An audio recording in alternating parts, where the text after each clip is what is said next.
This contest is being played in accordance with the rules of the Kansas High School Activity Association. These rules provided for safe competition among players. Spectators can help promote good sportsmanship by observing the rules of fair play.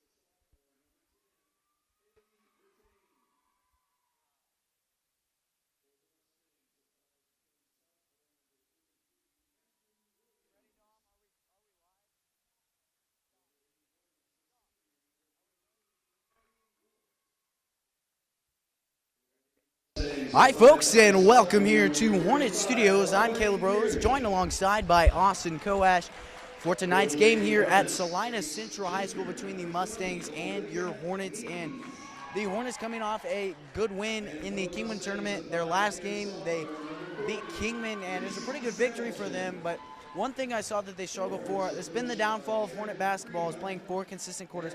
They had an incredible first quarter, scoring 10 points offensively and having a defensive shutout, which was incredible. But then on the defensive side of the ball, they let up 14 points in the next quarter, which was huge to see. And we saw a lot of improvement from this team over the course of the offseason, and they got their first win early as they struggled to get it until later in the season last year. But Austin, what did you see over the course of the Kingman tournament, and what do the Hornets need to keep up here to get a victory here tonight from the Mustangs?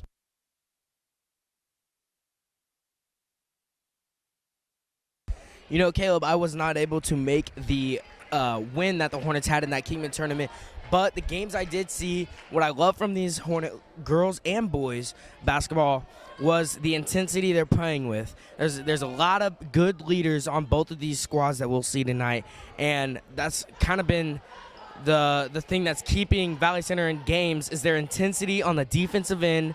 And, you know, these teams have struggled a little bit scoring, and so they're going to have a great defensive night against a very good Salina Central team that we have tonight.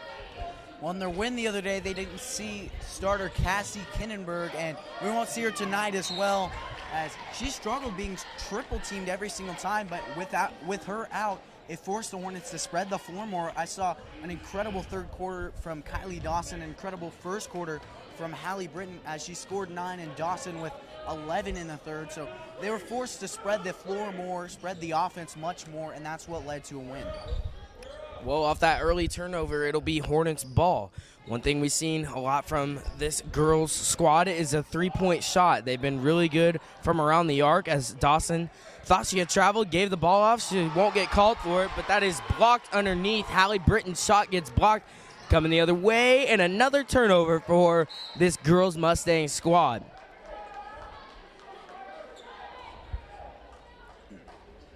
"45 seconds gone by. Hornets playing with another fast-paced game.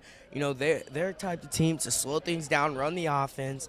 But then this Salina Central team, in a couple games they've already played this season, they love to push the tempo. Hornets are going to have to start playing at their own pace. They got to take long on the offensive end, wear the Mustangs out as they turn the ball over.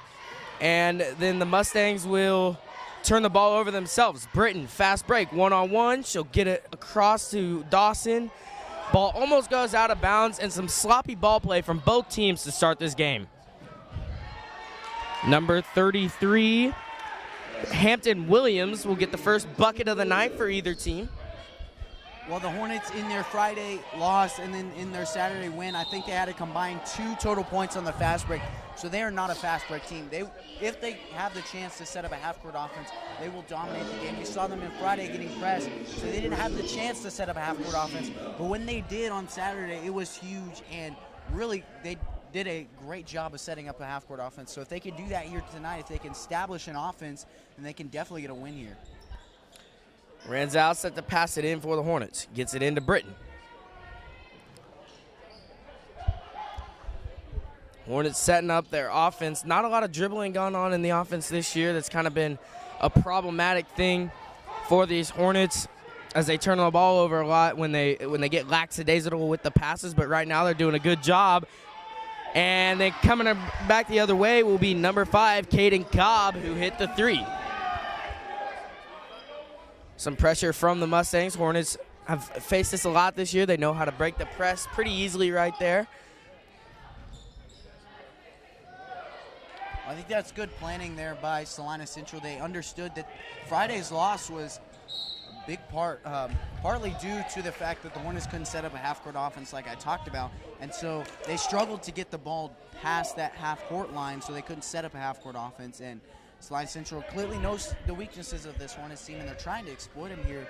It'll be big if the Hornets can beat this press time and time again. So here comes number 35, Kirsch, and the Mustangs. Inside, good defense from the Hornets, but number 42, Madison Freeman, that was Samilton on the inside. She got the and one, gets the bucket to go. She'll be going to the line, shooting one to try to complete a three-point play and try to extend the 7-0 lead that the Mustangs have right now. One shot here from Samilton. It's up, and she'll get the three-point play, makes it 8-0, and the Hornets need to find something here on the offensive side of the ball.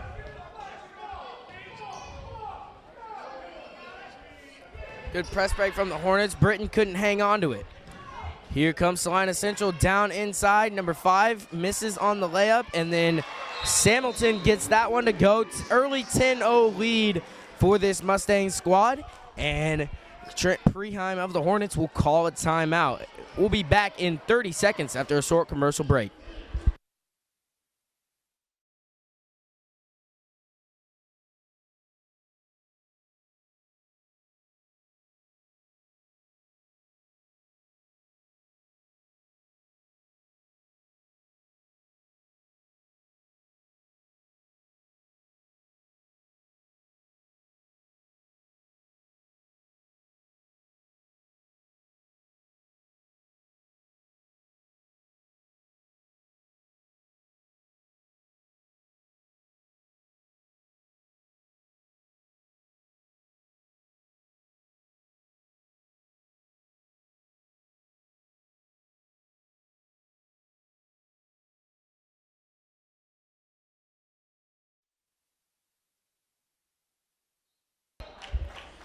Coming back after that timeout, it'll be Samilton at the line for Salina Central.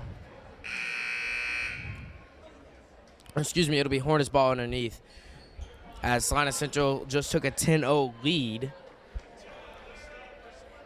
And that was a very needed timeout there. The Hornets need to reset. They're down 10-0, and we're hardly 3 minutes through the game, so the Hornets need to reset in this game and run their own offense. So here comes Dawson down the court, goes up with the layup, no good on the first try. Meyer, no good on the second try. And that was 33 Williams with the rebound. Here comes Griffin. Over to Cobb. In the corner, baseline drive. Mustangs moving the ball around well, but can't get the shot to go. Was Cobb out of bounds off the hands of Samilton. It'll be Hornets ball.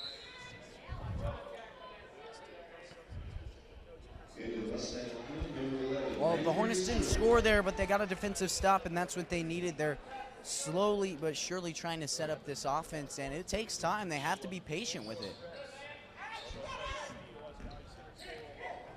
Dawson and Wolf got it across for the Hornets. Into the corner is Ranzow. A three-pointer by Abby Wolf. First points of the night for the Hornets. I talked about the three-point shooting, and at the head of that scoring technique from the Hornets is Abby Wolf. Multiple threes on the year. I believe she had 4 in one game in that Kingman tournament. She's a big part of this offense for the Hornets. Knocks down her first 3, and she'll get a steal on the other end. Coming down, she's slowing things down. Hornets don't want to rush anything and not score on every possession. Every possession in this game is going to matter. And so with 3:55 left, Wolf going to take another 3 off the mark, that time an air ball. Looks like it fell off of her hand wrong.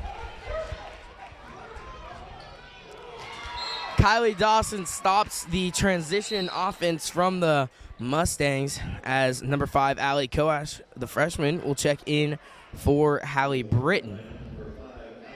Well, I can tell the defense is starting to get back into the rhythm there. 2 guys on the backside because they understood the next step in the offensive process was to get that pass across the lane and get an easy bucket. It's a good defensive planning right there with 2 guys on the backside. That's at the top of the key, a 3-pointer off the mark, rebounded by Ranzow. She'll put the ball on the floor and set up the Hornets offense.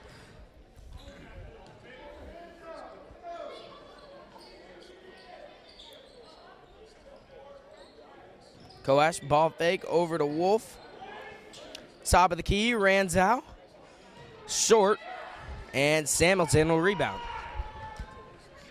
Well, Ranzau's missed 2 on this game, but one thing I do see a lot of improvement from here. Last year, she rarely shot, but she's definitely much more confident as a ball handler this year, and she's much more willing to shoot, which is a good thing to see.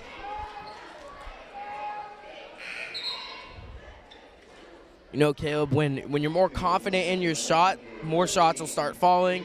You're going to get more confidence in your shot. I think that's what we've seen from Abby Wolf so far this season, as the more she's shot, the more she's made, the more confident she's gotten, and she's starting to knock down shots. Already has the only 3 points in this game for the Hornets. Inside, Ranzow got it out to Koash. A lot of moving parts from the Hornets. Talk about it a lot. If the Hornets can get things rolling on the offensive end, it's going to be with movement, and Kylie Dawson gets the acrobatic floater to go. The Mustangs pushing the place. The Hornets got to get back on defense. 35. Kirsch, no good off the 3-pointer. And with 2:21 left, it'll be Hornets ball, down 5. They're going to run a press break right here. But before that, number 20, Olivia Needens, will check in for Valley Center. We talked about the moving parts in the offense, and that's one thing I'd like to see from this offense this year. They're problem solving. They're figuring out what they can do to get points rather than just doing the same thing, and they're definitely improving because game 1, they played position basketball. They played aggressive basketball, but they didn't have those moving parts. They moved around off ball, but they didn't have the ball handler move around. And so they struggled to score because of that, but they're slowly improving and gaining offensive strategy, which is good to see. And if they can continue that, then they can definitely continually improve the whole season. That was Cobb who made that 3. Koash going to take a 3 of her own off the mark. You can hear Coach Breheim yelling sprint as Koash blocks the ball out of bounds. Koash may have saved an easy transition layup for the Mustangs. That's one thing this Hornets team, so far this season, they haven't been getting back as much as Coach Preheim would like. You know, he's talked about it a lot, but they're getting a lot better at it, and that's one thing you just got to love from any team, is that they're able to be coachable and start embodying what Coach says. That's inside. Hamilton gets it to go. She's towering over everyone on the court right now, as she's 5'10", and the tallest person on the Hornets without Kinnenberg is about 5'6", 5'7". But Koash will hit a 3 for the Hornets. Transition off the mark from Hamilton. A lot of fighting down low. Under a minute to play. It'll be Salina Central ball. This is 24. Michaela Cunningham getting the first action for this Salina Central squad tonight. And Abby Wolf will check back in for Valley Center. Well, one of the biggest things for a team is the ability to improve. I've seen the Hornets improve a lot. In the first game, if you remember, Austin, there were a lot of fouls for this Hornets team. They struggled with fouling. Kinnenberg had 4 when she was in the third quarter, and so the Hornets struggled to keep her on the floor, but they've improved. Not only are they playing aggressive, but they're harnessing that aggressiveness and not fouling, but still playing good defense. Caleb, one thing I've noticed throughout this game so far is Hornets are fighting for every ball. They're not letting up on the intensity. But the problem is they're not putting a body on someone and boxing out. And this Salina Central squad is getting plenty of extra chance opportunities. That'll be a turnover from Dawson, as it looked like she got tripped up on the play, slid, but ball went out of bounds.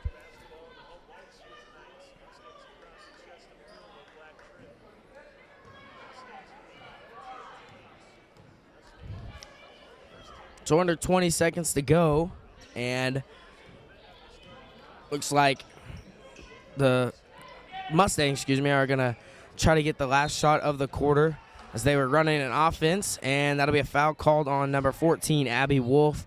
Coach Trent Preheim of the Hornets, not too happy about that. That's just a little hand check foul.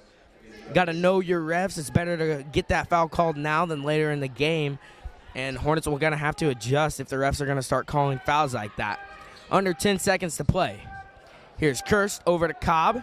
She'll think about the three, and that'll be a travel called on number 24, Cunningham. And with 2.9 seconds left, Hornets are going to have to get it to half court. And the ref wanted the ball back, but it'll still be with the Hornets. Dawson, you're going to have to shoot it if you can get it there, and she can't. So to end the first quarter, 15-8 our score. A lot of signs of improvement for the Hornets right there. We'll be back at the start of the second quarter.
So to start this second quarter, it'll be Hornets ball. Caleb, what did you see in that first quarter that you liked?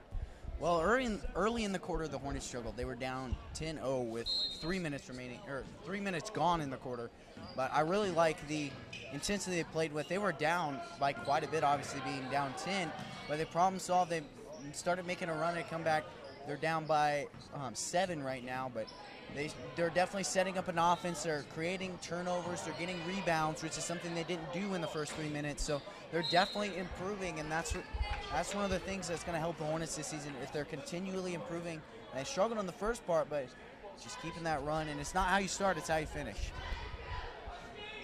So not a bad first quarter from the Hornets, but they definitely have to improve on the offensive end and keep playing hard on the defensive end if they want to succeed in this game. Underneath, as Wolf got caught by the screen underneath and lost her man. Number 33, Williams, got that bucket. Cunningham underneath gets the steal, off the mark the first try, and out to Kirst for 3. So already 5 early points for the Mustangs. Well, it's tough to stop a team when they can make shots, and that's what Salina Central can do. They can make a lot of shots, and so Hornets are going to have to tighten up on the defensive end. Koash, again from downtown. That's her second 3 of the night. And she's walking back with a smile on her face. 20-11 our score. We'll be back when play resumes.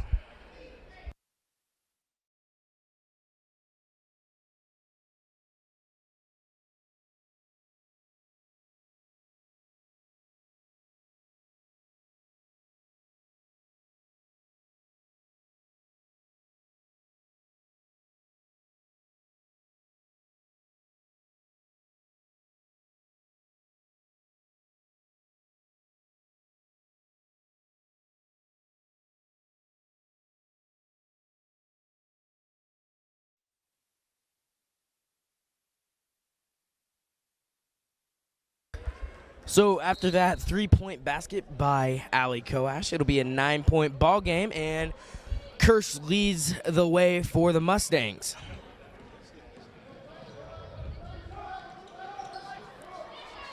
Inside, Hamilton almost lost it. Kirsch, a long-range 3 off the mark, rebounded by Koash. She's looking to push it for the Hornets.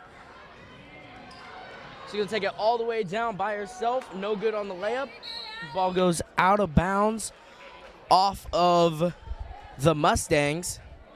So the freshman, Allie Koash, after hitting 2 shots so far, showing a little bit of confidence in herself. Like we talked about at the beginning of the game, you hit a few shots, you get your confidence, and that's what these girls need early in the season. Here comes a 3 by Ranzow off the mark, fought for underneath, and here comes the Mustangs on the fast break. Cobb underneath gets the easy 2 to go. 6:10 left in this second quarter.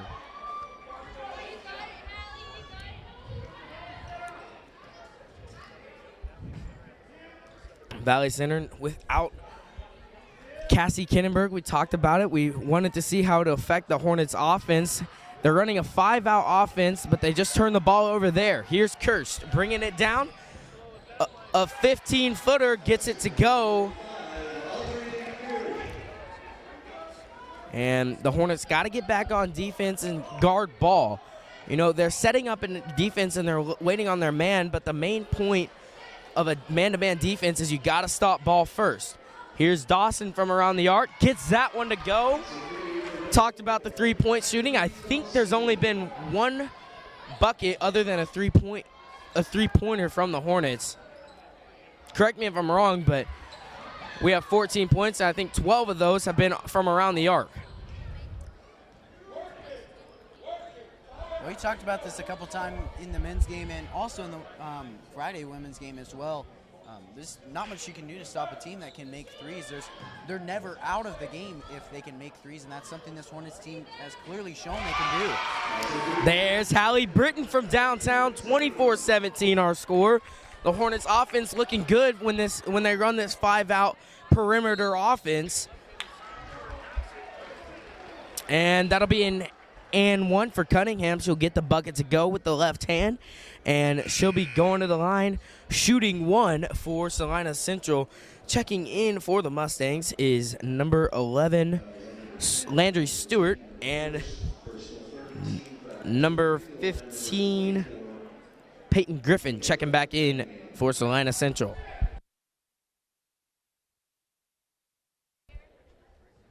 Cunningham with a shot and has odd spin on it, so it won't go through.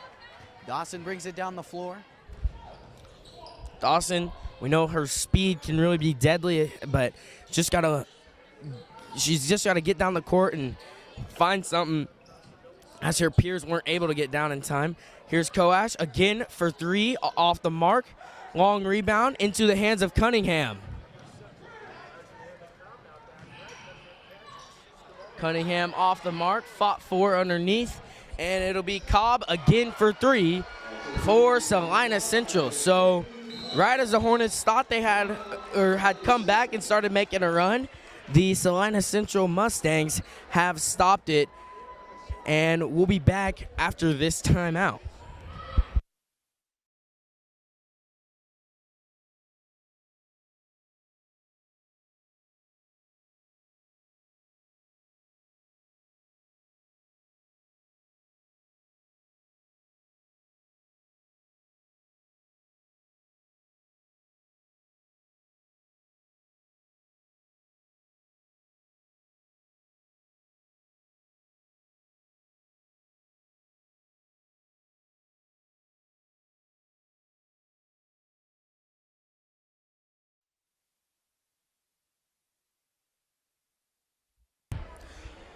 And it'll be Hornets ball with 4:07 left in this second quarter. On the floor for Valley Center is Ranzow, Wolf, Koash, Needens, and Britton.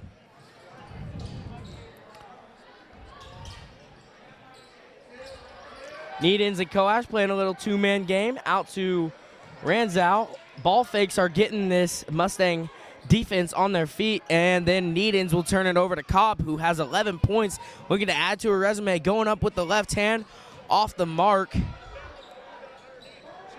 And then she'll get another try, no good.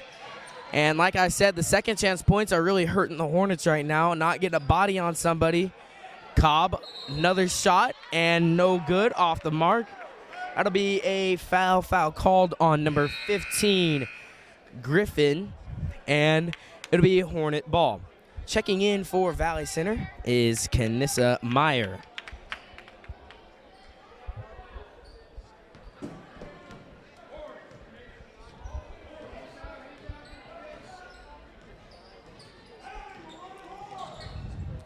Inside, got it to Needens, and she'll take a dribble, go up, off the mark by Meyer. Her shot got blocked. Ball's loose. Needens in a fight for it on the ground, and that'll be a jump ball. Possession goes to Salina Central. Well, that lob pass play right there shows you exactly what a triple team on Cassie Kindenberg did for 2 days for the Hornets, and it completely stopped that play. That was a good lob pass to Needens, and she was open. Unfortunately, didn't hit the shot. There's good defense on her, but Kindenberg with 3 players on her, it's got to be tough to get open like that, and if there's one guy on her, then she can make that play every time. That's Cunningham, right-handed drive, gets the bucket to go.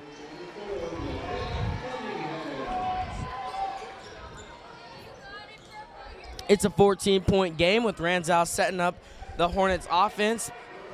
Tipped around, and Coash will lose it. Cunningham going up with it, gets it to go. Hornets got to stop the bleeding now. Cunningham has 6 points on the night, all off of short little layups and transition points. Wolf try to silence the crowd on the 3. She will airball. Coash running the floor on defense, and looked like that ball was going out of bounds if Wolf didn't touch it, but Kirsch no good on the 3, rebounded by Needens. Under 2 to play in this first half. Hornets need to end it on the good note. We know how they can knock down threes, and they're going to run a pick and roll offense. Coash inside, gets the left-handed layup to go. Coash, who is a left-hander, she has, I believe, 8 points already, is Coash. She hit 2 threes and a layup. And pick and rolls can be effective if they're used with the ball handler, but they're even more effective when they're off ball. It opens up a cut, and Coash did a good job of cutting there towards the basket and got open. So Ranzow going to slow things down for the Hornets. They would like to score as many points as they can before the first half. And as they are down 14, we know how fast both of these teams can score. So the smaller the deficit at the end of the first half, the Hornets have 2 whole halves to play after. And Needens gets the tough bucket underneath to make it a 12-point game. Here come the Mustangs and Kirsch. She'll take a step-up 3 and drains it. She stops that Hornet momentum, and now the Hornets have to slow things down. 40 seconds to go. Dawson and Britton looking to check in at the scores table. You can hear Coach Breheim yell, restart. He doesn't like the play. They're going to run something different.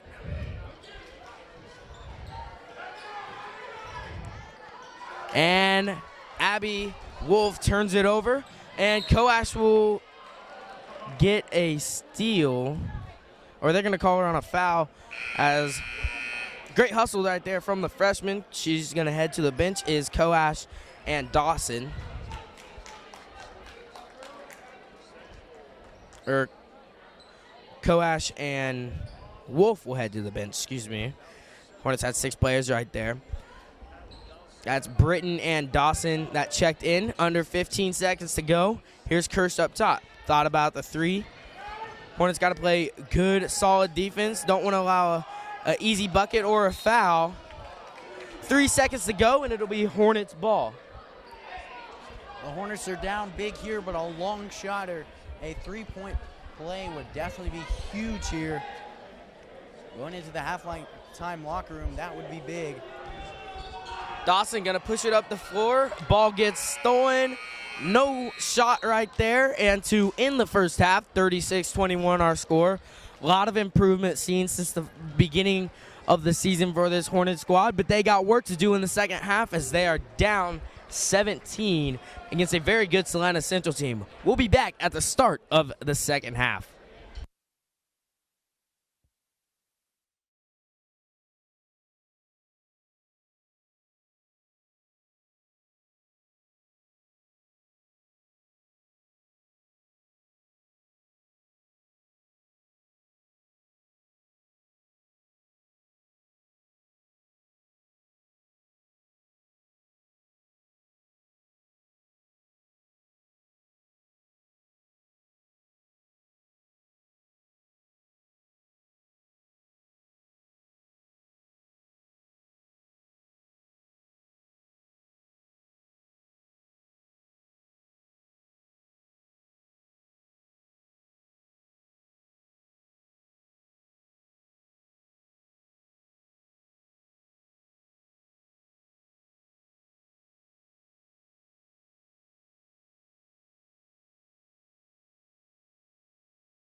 Hi, folks, and welcome back here to Hornets Studios. One half of play is through here, and your Hornets women's team trails at 36-21. And this is a good basketball team they're facing, and they've definitely been improving quite a bit. We've seen a lot of improvement, but this is just overall an amazing basketball team. They beat Goddard 46-40, which, if you remember, Goddard's women's team is pretty dominant every year, so it's quite a feat to beat Goddard's women's team. But this is definitely a good basketball team. They're 2-0 right now, and they slaughtered Great Bend.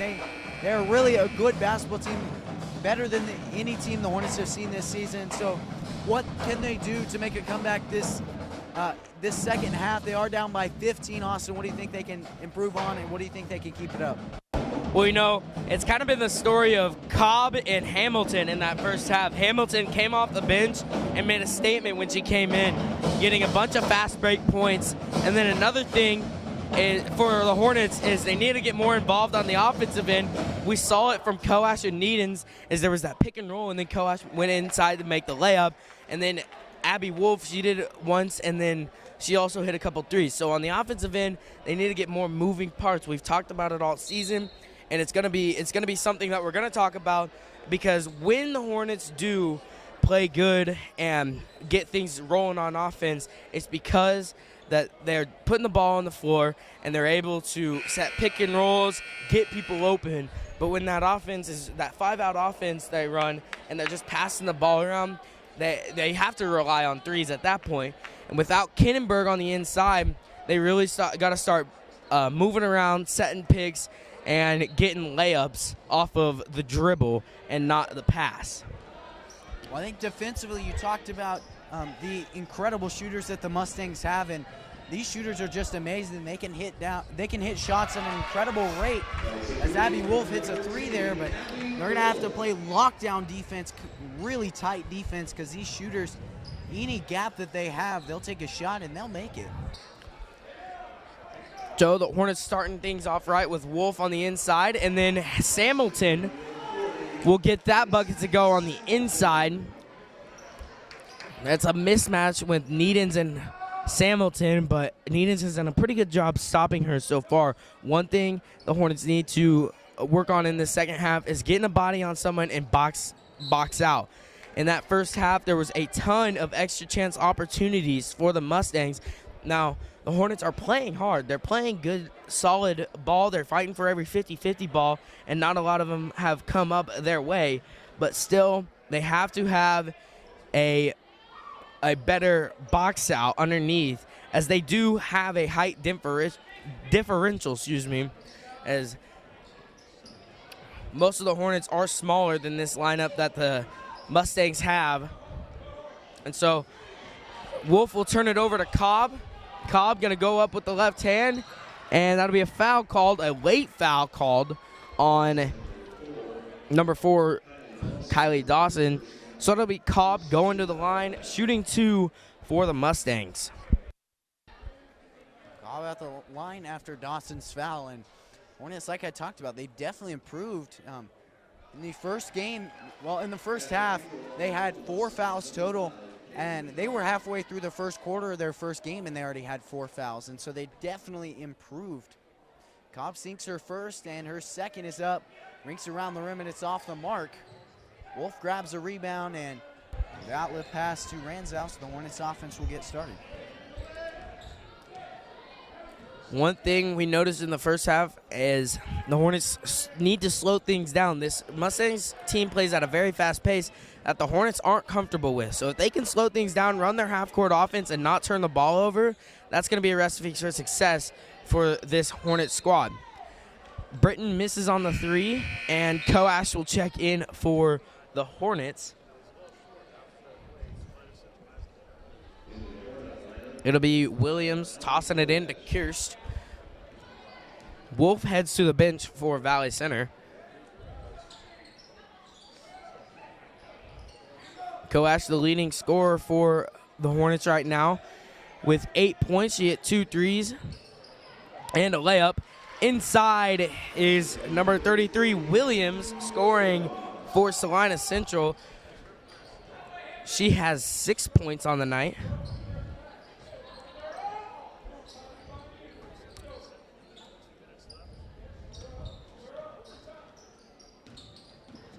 Hornets doing a good job moving the ball, putting the ball on the floor. Got to get penetration inside. Baseline drive from Britton, and then she'll be fouled as Cobb mauled her to the ground.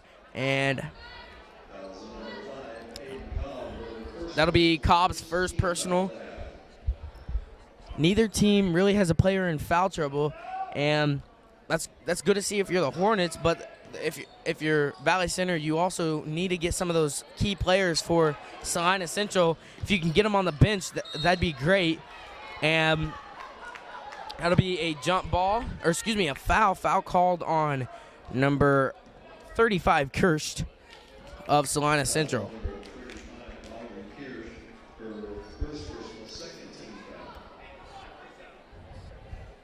And you talked about earlier this 5-out offense that the Hornets are running, and you also talked about the three-pointers, the mad number of three-points that they are shooting. So I think that opens up the drive quite a bit more. There's no one in the middle. There's no one to fill in the middle defensively. So it opens up the drive quite a bit more, and I'll expect to see that again in the second half is a lot more driving.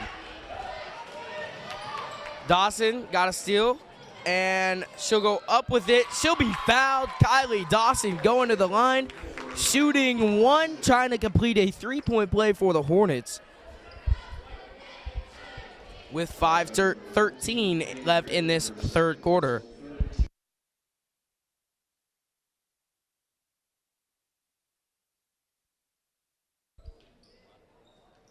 Dawson takes advantage of the three-point play.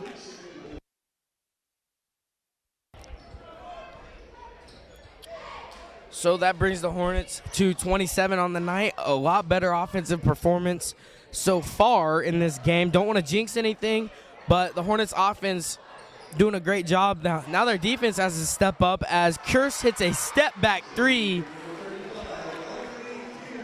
Aubrey Kirst can bang it from downtown, as she has a couple times already tonight. She has 11.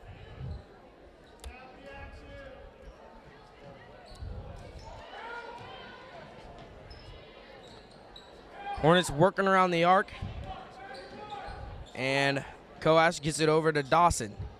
She'll try to make a move, loses it. Ball gets knocked out of her hands. Britton will come up with it out of Cobb, and that'll be a foul on Cobb, her second personal, as she tried to push Britton past the half-court line. Not sure what she was thinking as the ref was standing right there. But that's good if you're the Hornets, and that'll be number 11, Stewart, checking back in for Salina Central.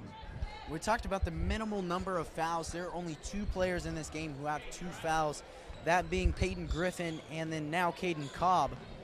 But this has been a foul-less game, basically, and the Hornets are definitely improving in the foul game. They're still playing aggressive defense, but limiting their number of fouls.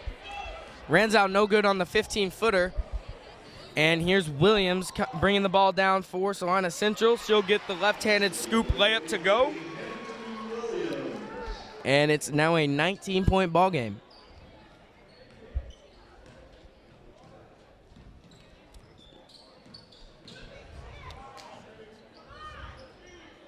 Britton out for 3, off the mark, and the rebound was number 11, Stewart, and then good hustle there by Olivia Needens. She'll head to the bench as Kanissa Meyer checks back in for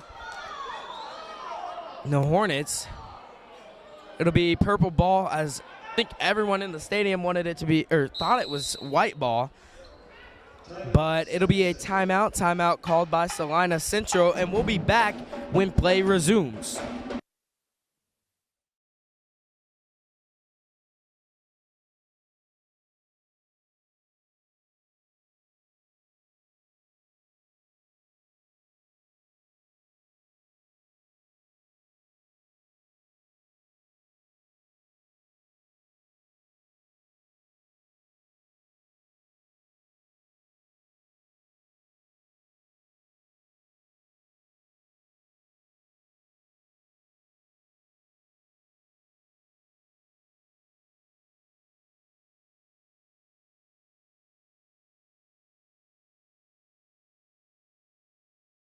Hornets ball underneath the basket, and short jumper off the mark from Wolf, and Riley Ransow underneath to box Williams out.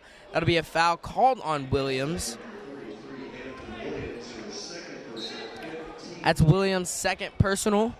So we talked about the fouls, Hornets not fouling, and so far in the second half, the Mustangs are.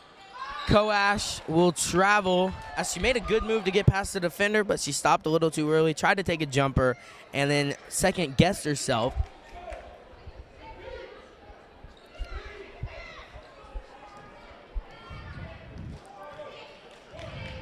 Up top is Kirsch. Over to Cunningham. Cunningham was able to get to the bucket in the first half with ease, and Hornets got to stop that here in the second half. Cobb, turnaround three, off the mark. Koash fought for the rebound underneath, but Williams came up with it, and she got the two to go. 21-point game with 2:55 left in this third quarter. You can hear Coach Preheim yelling, compete. You know, even though the Hornets are down, we know how well they can compete and come back in games. That was a crazy play to save the ball from Wolf, and then Koash will turn it over. Kirst going to go up for the easy two. Aubrey Kirst gets that bucket to go. That's her 13th point on the night.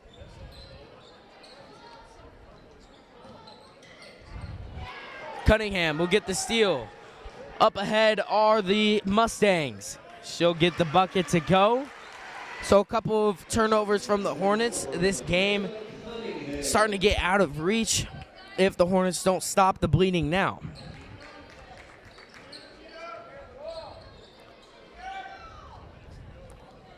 A bucket on this possession would be great. Koash inside, got caught up by her own player in Meyer. And then Meyer holding her stomach like that injured her a little bit. And checking in for the Hornets is number 4, Kylie Dawson.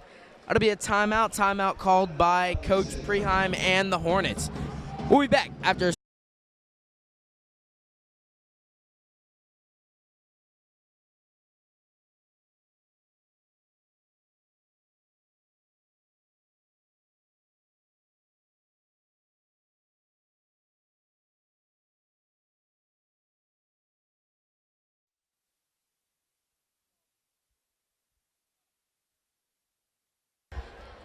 It'll be Mustang ball coming back after that timeout. Trying to get it inside. Hamilton will get the bucket. And the Hornets still struggling on the inside. Well, just did the math during that break, and each of these Mustangs players, the 5 starters, are averaging 10.5 points so far in this game. The Hornets are getting beat up everywhere on the floor, and it's not been one specific player, so it's really tough to play defense against that. Well, it was Dawson who deflected the ball from Cunningham off of Cunningham's knee, and it'll be a Hornet ball. Trying to score as they've had about a 3-minute offensive drought. Haven't been able to score. And we talked about the pick and rolls and a lot of the screens for the Hornets. That'll be the recipe for success. They haven't done too much of it in the second half, but Dawson drives in right there. She'll be blocked, and off of her own hand, it'll be Mustang ball with 59.4 seconds left in this third quarter.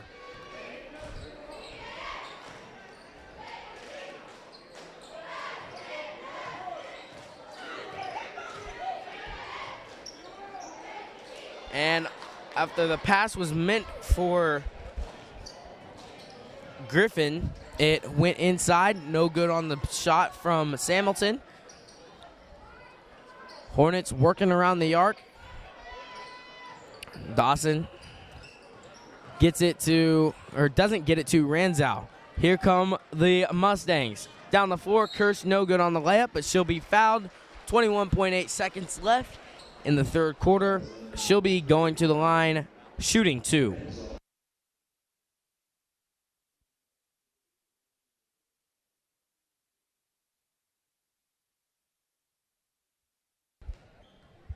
Here's to shoot 2. First is up and rinks around the rim. No good there. And Coach Preheim from the bench yelling pretty aggressively, and he is fired up about this game. The Hornets are trailing by a big margin, and they have a lot to improve on after this game, but they definitely know what they need to improve on. They are good about that, understanding the problem and fixing it. So I'll be interested to see what they'll do after Christmas break. Yeah, what Coach Preheim, what he was yelling is, what are we working on, ladies? And you know, he really wants them to be able to be coachable and do what he asks. As there's some games like these where you wish to come back, but the likelihood is not that high, as Cunningham will get the bucket to go to in the third quarter. Hornets got a lot to improve on in this fourth quarter. Game's not over. You can't say the game's over, but the Hornets need to start getting things rolling on the offensive end. We'll be back at the start of the fourth and final quarter.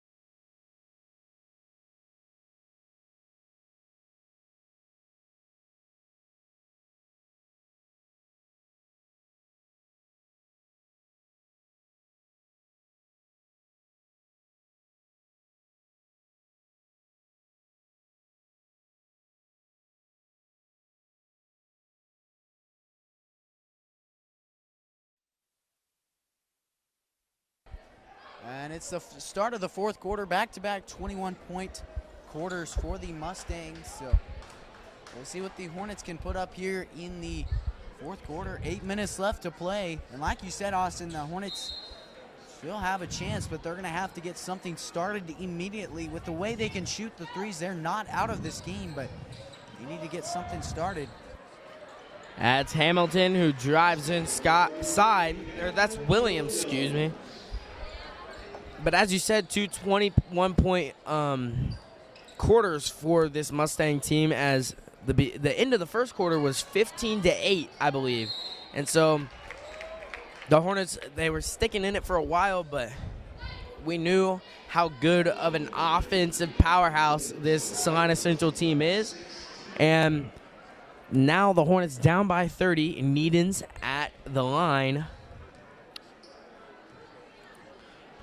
First shot is up and off the mark there. At the free throw line for the Hornets, Hornets are 1 for 2 from the free throw line tonight. The other made shot was Kylie Dawson's and one.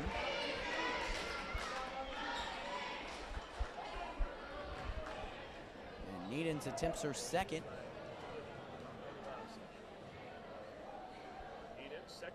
Shot is up and off the back of the rim. That'll be a rebound by Williams. She's coming down the court, takes it all the way, great spin move, gets the left-handed layup to go.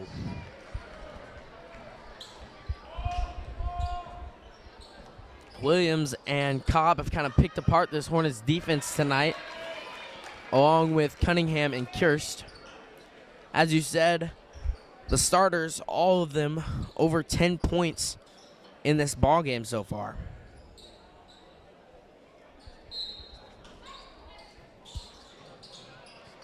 Wolf trying to get it in, and she gets it into Oliverson. And she'll go out for 3, off the mark. Running back on defense are the Hornets. And as I said early in the first half, one of the most important things on a man-to-man transition defense is to stop ball first. And you can hear Coach Preheim yelling at his girls to stop the ball. And it was number 11, Stewart, who went all the way down. She turned the ball over, luckily for the Hornets.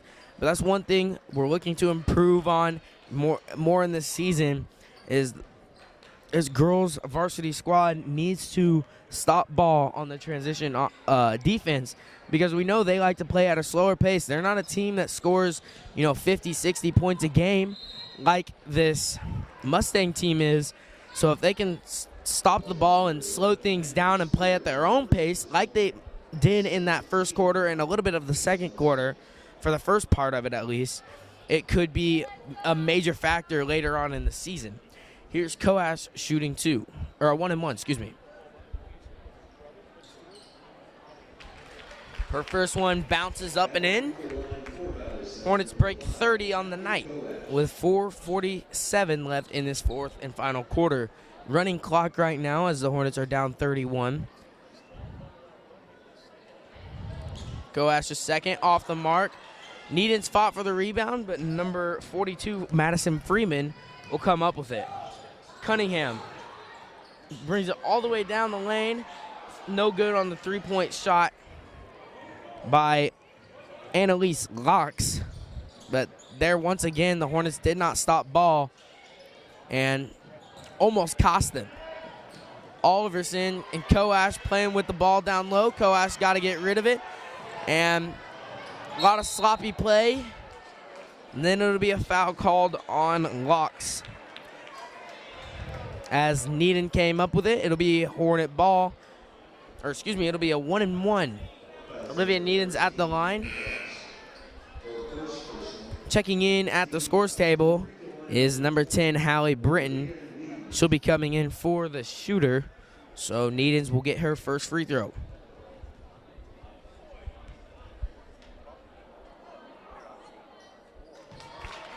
Needhams makes her first, giving her a second shooting opportunity. Hornets 3 for 6 from the line on the night. Needhams with her second.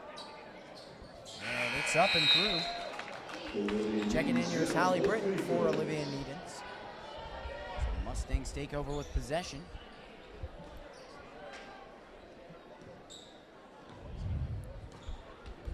Here comes the Mustangs and Stewart. Under 3 to play. Good defense from Wolf right there to stop the drive. And Cunningham makes a move, goes inside. One thing to note, looking at the roster, Michaela Cunningham is a freshman for this Salina Central squad. Caleb, how many points did you say she had? She has 10 points on the night, and she's been really dominant driving into that arc. Most likely because the missing of Cassie Kinnenberg. She's usually the force inside that would stop those kind of plays, but Hornets have definitely been missing her. So Cunningham done a great job to get inside. And Oliverson comes up with the rebound off the missed shot by the Mustangs.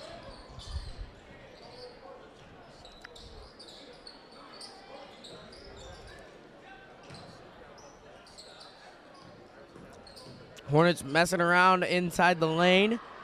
And a floater by Wolf goes off of the Mustangs.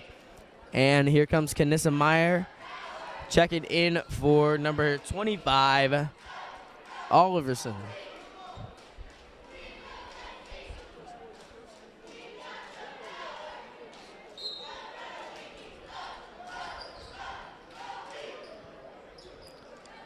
Hornets setting up their offense. Set play to Wolf, and she'll almost have the ball stolen from her, tipped around. Here's Coash. She thought about the three, gonna take a step back, didn't shoot it. And Dawson lost it, fought for her on the ground, and it'll be a jump ball. Possession stays with the Hornets. Minute 10 left. Here comes number 23, Macy George, checking in for the Hornets squad. George is another freshman, so it's good to see her on the court getting playing time. Caleb, what do you got? Well, if I saw one thing on that play, it would definitely be the fight that the Hornets have. And with the coachability we've already seen in this season and the fight we saw in that play that has been a season-long thing, the Hornets will continually to better themselves. And this will be a good team by the end of the season if they can keep this up.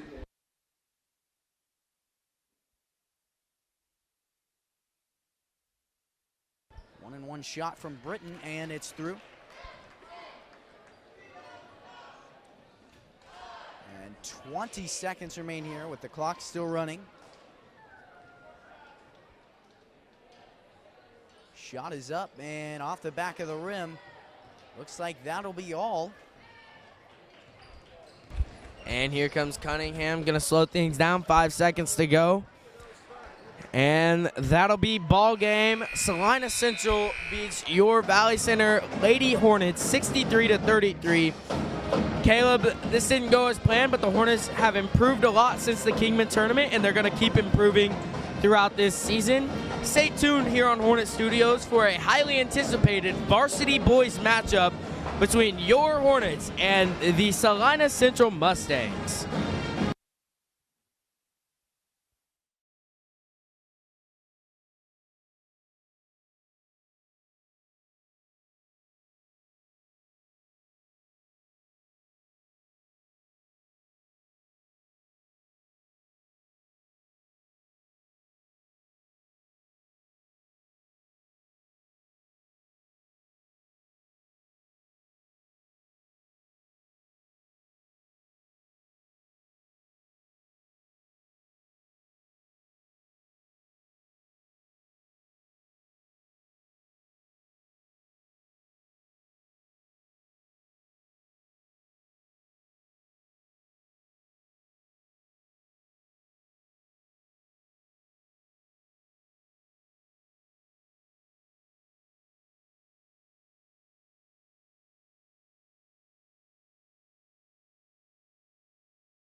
Hi folks, and welcome here to Hornet Studios, a packed house here tonight, and it is loud here in Salina Central High School. We're in the gymnasium here where your Valley Center Hornets will face the Salina Central Mustangs. This team is 1-1 after beating Garner Burrito 67-37, and then lost to Great Bend by 5 points, 50-45. So they're a team that is about the same as the Hornets. Hornets coming off a third place at the Kingman tournament. You saw a lot of stuff there, Austin. What do the Hornets need to keep up from that Kingman tournament here tonight to get a win over the Salina Central Mustangs? You know, for this boys Hornet squad, I love the intensity they play with. They come out firing on the defensive end. They're firing, they're playing hard, they're fighting for every single 50-50 ball, and that defense is led by number 20, Gabe Phillips, and number 4, Marion Pons. Both of these players play with high-intensity ball, and they fight for every single possession. They're fighting for a position down low, or they're face guarding a good player. Another one is Eli Isaacs. He's got long, lengthy arms. He's able to get a lot of steals, and they're going to be big on the defensive end, but one thing the Hornets have struggled with in the first 2 games they played, and then it really broke loose in their final third-place game against Kingman, was the offense. The offense hadn't been working too well. They weren't able to get it inside to Braden Gray too much. Braden Gray standing at 6'9", and so the Hornets gotta get the inside-out movement if they want to succeed tonight. We know how well they can shoot along the perimeter. We know Braden Gray can go up and finish on the inside and get to the foul line. That's going to be important. The offense is going to be important for this Hornets squad tonight, as they've already proven how good of a defensive team they can be. Definitely. And then one player that I want to watch here on the offensive side of the ball tonight is Jacob Byrne, number 10. He can hit threes at an unbelievable rate, a tournament-high 15 threes, and made the all-tournament team. He's incredible at shooting three-point shots, and it'll be big here tonight. And then on the defensive side is Marion Pons. You talked about him. He has long, lengthy arms. He is extremely athletic, and that's big to see. He can make defensive plays from just about any angle possible. He's a really good athlete and definitely makes a huge impact on this team. And now about to get these starting lineups started off.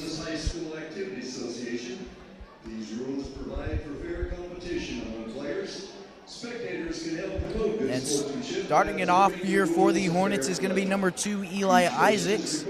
You talked about him, defensive stud. He's really good, got long arms, and good at making plays. He's very quick and very aggressive, but he's very controlled with the aggressiveness.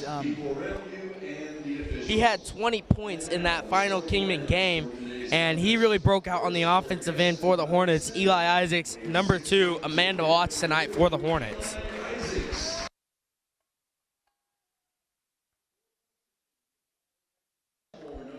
And here for the Mustangs, starting off number 11.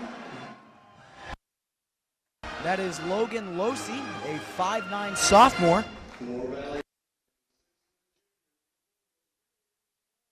And next up for the Hornets, defensive stud, and can get about just any rebound. Marion Pons is an incredible athlete. Next up, Christian Tedlock.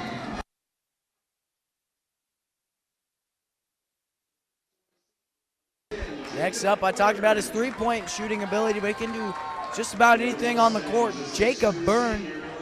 He quoted me today, he can hit 5 threes tonight. He's got a lot of confidence in his shot.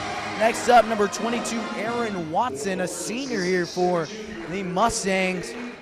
Fourth on this lineup, number 20, Gabe Phillips, an extremely hard worker and understands the game of basketball better than anybody else on this court. Next up here for the Mustangs, number 32, that's Javon Burnett. And rounding off this roster, you talked about him, Austin, number 23 at 6'9", Braden Gray, and going to be a huge impact player in the post man, getting players open and playing good defense. Rounding off this Mustangs roster is number 34, Reed McHenry, and that will be the starting rosters for tonight. So, what can you tell us about this starting lineup? How they played well together?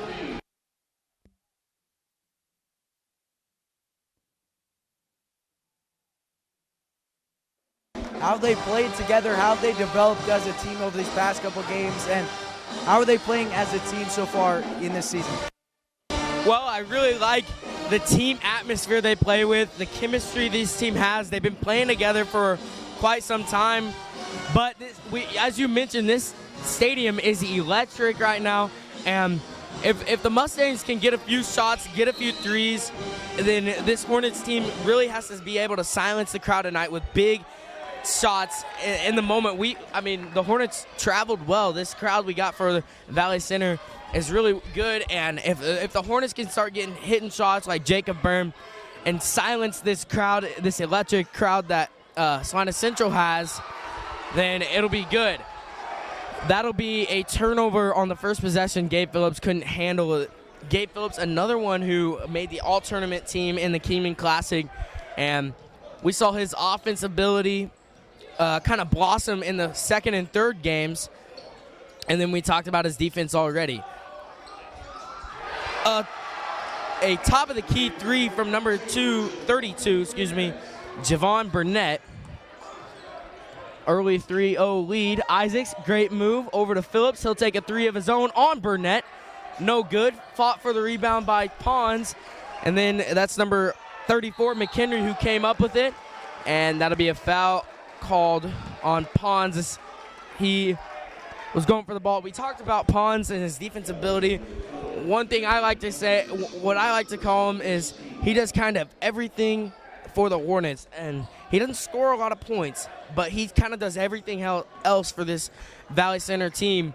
He is able to fight for every single rebound. He gets inside, guards big men sometimes, guards out on the perimeter well, and he has great athletic ability. 32, Burnett scored again. Early 5-0 lead. Isaac setting up the play for the Hornets. Well, a big part of a home crowd is starting off good early, and the Mustangs has sure have done this. This is a loud crowd tonight, and I think they're starting to get in ahead of this Hornets team. The Hornets are going to have to reset the pace, reset this offense, and find something on this defensive possession. That was Burns who missed the floater off the hands of Phillips, and he could have had the rebound. That's one thing Phillips has struggled with a little bit, is keeping the ball in his possession. He's a very strong dribbler. He plays with a lot of passion, plays very hard, but loses the ball out of his hands sometimes. Hornets playing good man-to-man defense. And right now, Burnett's the only one who can do anything on the offensive end for the Mustangs. That was off the foot of Phillips. On the one game the Hornets have lost so far is Tyus Wilson, who dominated that game. So it's going to be a big part of this offense, shutting down number 32, Javon Burnett. It seems like the Hornets have played, and in the Hornets win and the loss, they've played two really good players in Peyton Price and Tyus Wilson. You already talked about them. But that's one thing against Wilson the Hornets didn't do was shut him down, and then Peyton Price, they were able to shut him down. So, you know, we can't count on this Mustangs team to just have Burnett as a shooter and on the offensive end. But the Hornets, he's already proven that he's able to score. The Hornets have to shut him down. That was number 0, Brady Stack, checking in for number 11, Logan Losey, as he airballed a 3. Coach wasn't too happy about that on the Salina Central side. Isaacs makes a good move to get inside. He'll go up with it, and one from Eli Isaacs. He'll be going to the line, shooting 1. He puts the first points of the night up for the Hornets.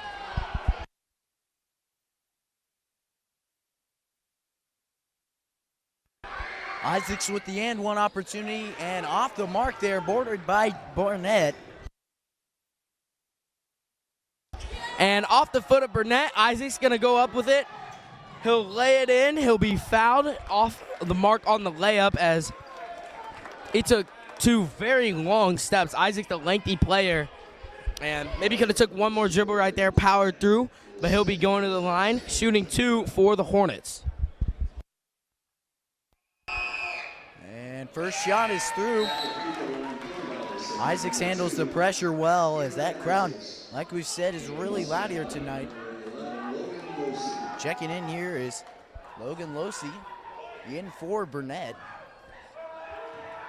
Second shot from Isaacs, and it's up and no good. Put back by Pons off the mark. And board there by the Mustangs. Great hustle from Isaacs right there, but couldn't come up with it. It'll be Mustang ball. Josh Dessenberger checks in for Braden Gray. Dessenberger is 6'8" himself, so only losing an inch when he comes in. Not much of a loss for the Hornets, as he's able to guard the perimeter a little bit better than Gray. That is Josh Dessenberger. Isaacs gets a steal. Hornets on the move. Here comes Phillips, goes up with the left hand, jump stop, and one. Gabe Phillips going to the line to try to complete another three-point play. We talked about the ability to get this crowd quiet and the Hornets being able to make big plays, big shots. So far, it's been the and one opportunities, and that'll be a timeout. Timeout called by Salina Central as their coach is not happy. We'll be back when play resumes.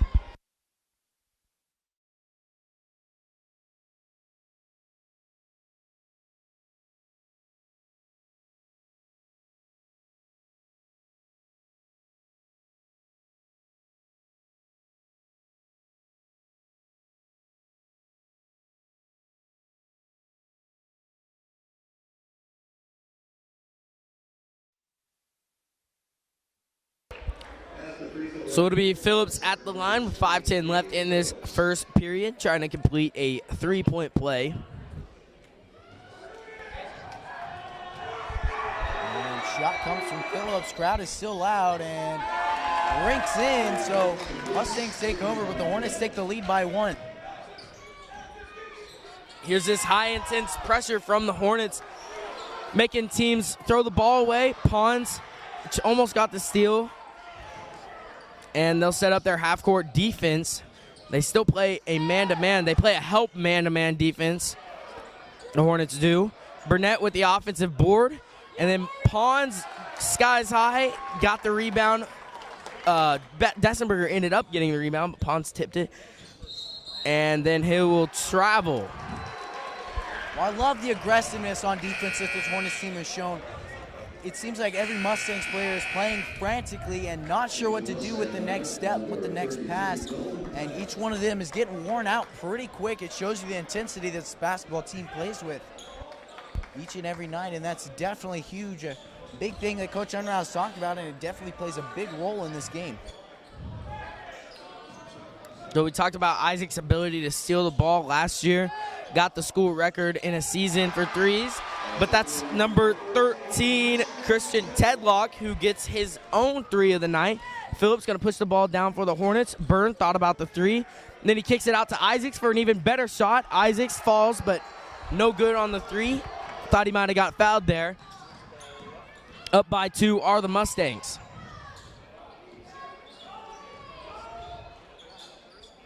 This is Tedlock.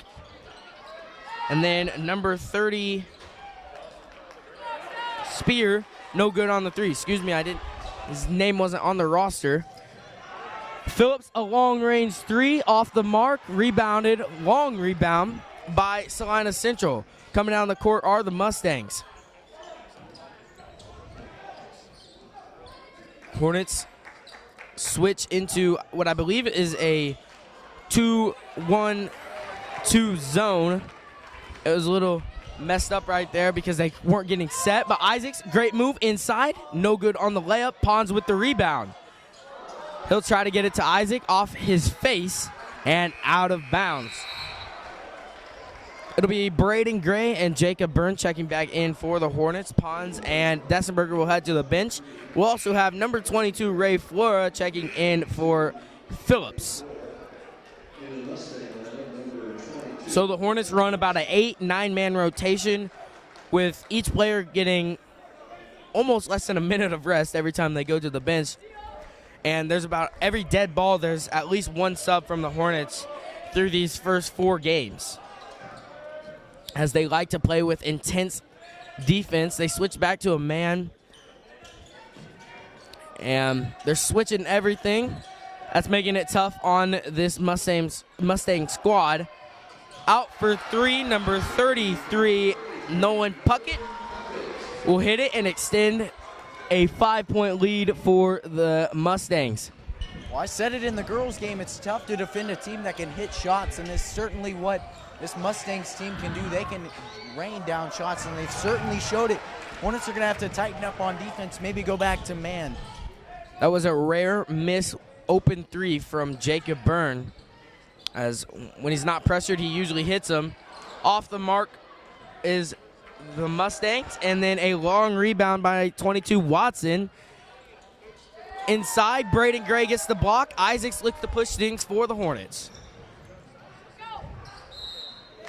Isaacs doing a great job getting to the foul line. This will be his third time there tonight, and he'll be shooting 2 for the Hornets as Gabe Phillips sets the check in at the scores table.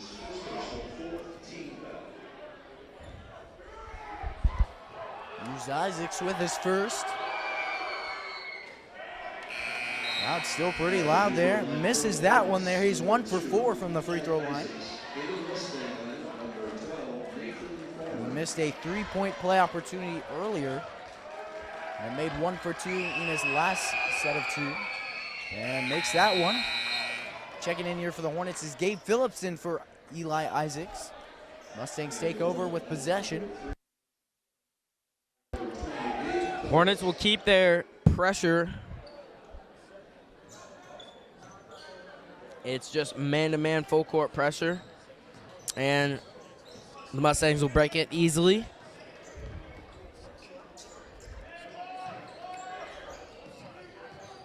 Inside, number 34, McHenry couldn't get it. Here's Watson, and that'll be a charge. Mason Burns draws a charge on Watson.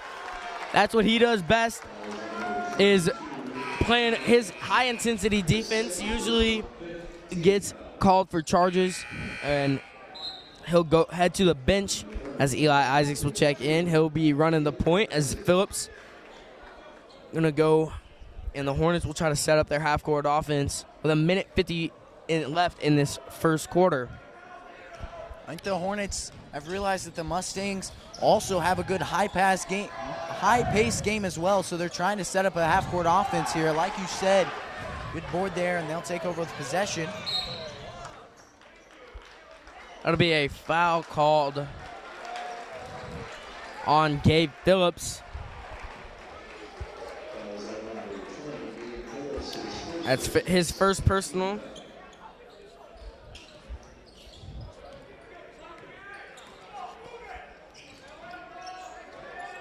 Here's McHenry in the corner. Up top, no good from 3 is Puckett, and Isaacs with the rebound. Here comes Byrne and the Hornets. Nice spin move by Byrne. He tried to lob it up to Gray. Gray wasn't ready, and he'll be fouled, and then he'll commit a foul going for the ball underneath with 1:10 left. That's 3 personal fouls. Jacob Byrne made a great move right there.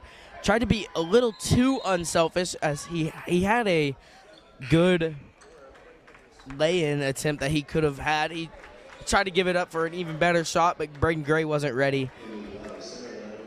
If you're Byrne right there, you might want to take that up next time. Just get the easier 2 points, and the for sure 2 points.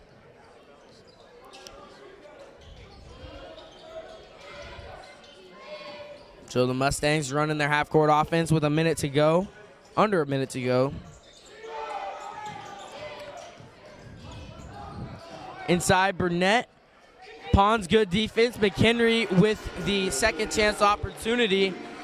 And the Hornets got to be able to box out on the inside, get a body on somebody, get a rebound, as there's been too many second chance points already in this first quarter that the Mustangs have gotten.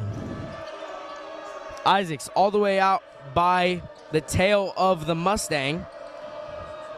He'll drive in. He'll be triple team, ball on the ground, fought for. Burnett comes up with it. He'll get it to number 12, Farmer. McHenry thought about the 3. Under 10 seconds to go.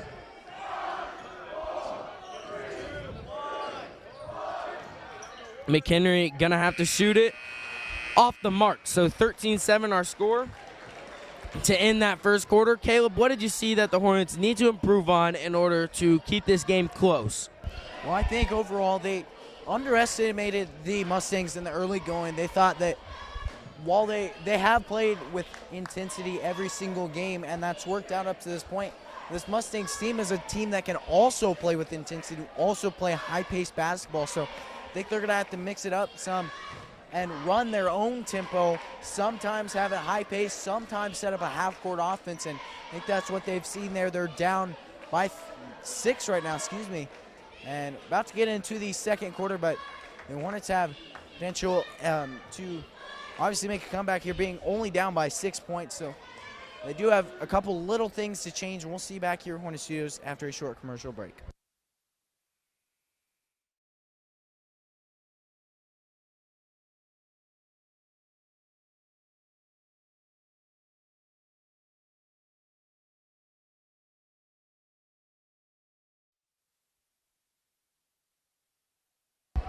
So it'll be Salina Central ball to start out this second quarter. On the floor for the Hornets is Byrne, Isaacs, Dessenberger, Burns, and Pons.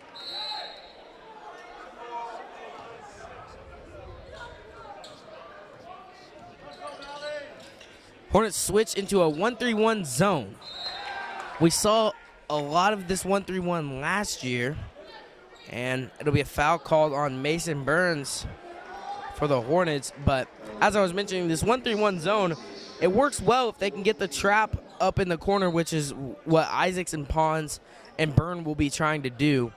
But there's got to be a lot of movement if the Hornets want to succeed in this defense. There's got to be a lot of communication too. So McHenry in the corner, trying to get it in Burnett. Burns with the steal. Isaacs pushing the floor for the Hornets. Spin move up on the layup, no good. Off the hands of a Mustang, or off the hands of a Hornet, I guess. The ref called Hornet ball, but all the Hornets were walking down the other way, so she turned it back to the Mustangs. 45 seconds have gone by in this second quarter, and that'll be another charge drawn by Mason Burns. We talked about his playmaking ability on the defensive end. He's already shown it. And Braden Gray will check back in for Valley Center. Well, I've seen a lot of big plays from this Mustangs team, but that crowd is basically silent right now from what we've heard it. And those charges are huge. They're very influential on the momentum, and I think that's why Coach Unruh focuses so much, or has so much pride in drawing a charge, because it completely changes the tempo and momentum of the game. So here's this dribble drive offense that the Hornets like to run. 4 out, 1 in. Braden Gray being the only one inside, as the ball was almost stolen by Watson. Isaac's going to get it over to Burns. He's going to take a jumper off the mark. McHenry with the rebound. On the offensive end, I'd like to see the Hornets try to get it inside to 6'9" Braden Gray. The tallest person on the Mustangs is Watson, standing at 6'4". So he'll be inside, no good on the left-handed jumper, and he'll get his own rebound. A lot of contact inside, and McHenry will go up. He'll be called for a and one. Number 23, Braden Gray, gets the foul drawn on him.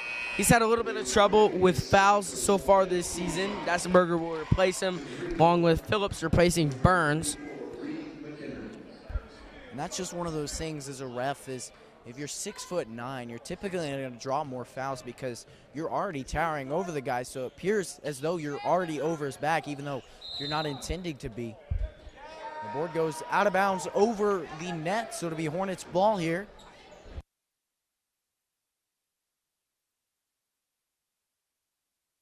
And Isaac will run the point, right side drive, looks inside, spin move, and doesn't get the bucket, but he will be fouled in the process, goes to the line and shoots 2.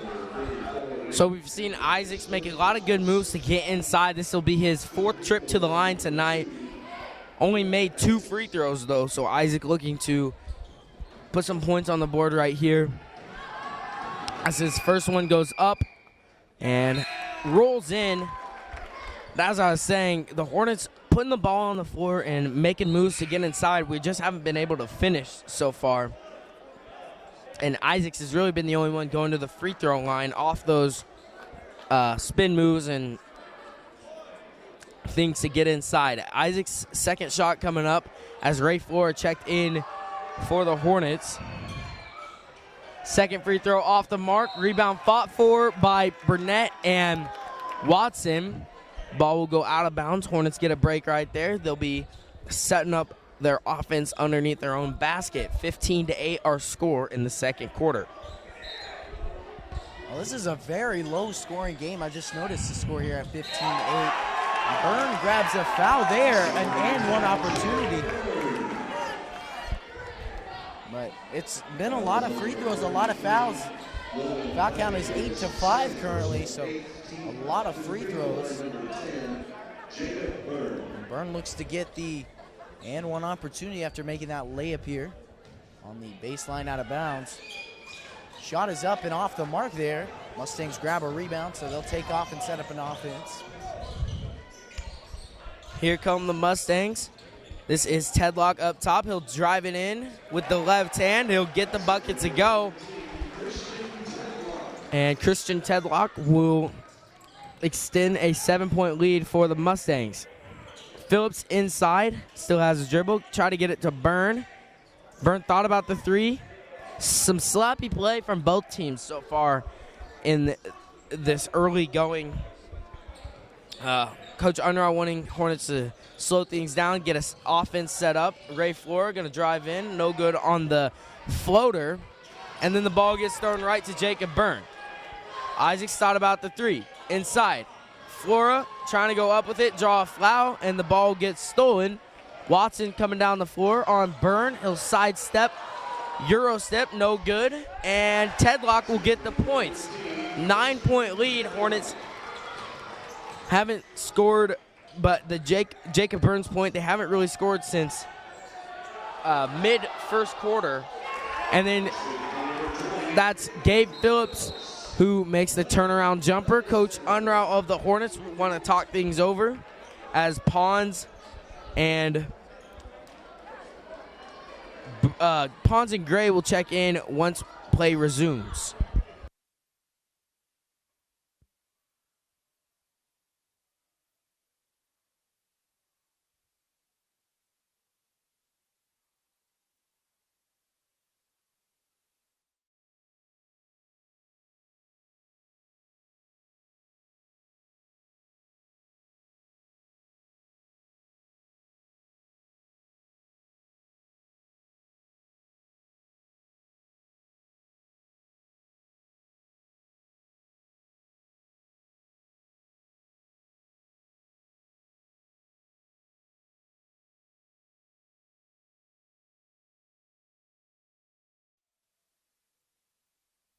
And we're back here. 4:45 shows after the timeout, and your Hornets trail by 7 right now, 19-12.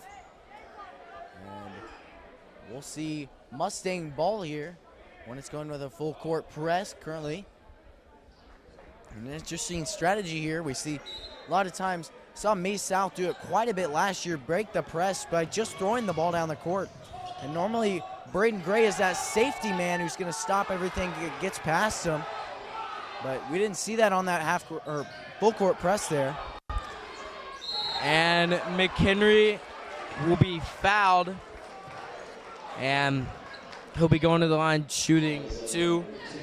The Hornets trying to run this 1-3-1 defense, and it can come back to hurt you if you don't get a steal on. And a lot of teams like the Mustangs are being able to break it. We saw that happen a lot last year. But so far, the Hornets haven't been able to play man effectively either in this game. And that could come back to hurt them, as a 1-3-1 is kind of a risk-it-all defense, as the Mustangs will be able to shoot threes, and you hope for the best to not let them get those. This is Tedlock who stole the ball. Hornets not recouping after that timeout. It'll be a foul called on Gabe Phillips, and McHenry going back to the line for the Mustangs. We were talking about the defense there, and it's biting the Hornets because of the incredible shooters that the Mustangs have. First shot is up and through by number 34. That's Reed McHenry. He's 3 for 4 from the line, but you talk about the man defense. That's because any sense of space the Mustangs players gets, they're going to make a shot because they just have that shooting ability. And you talk about the 1-3-1 defense. That is a risk-it-all defense, and that's what the Hornets ran all year last year. So I like how they're mixing it up this year. They're throwing them a curveball every once in a while to try and catch this offense off guard.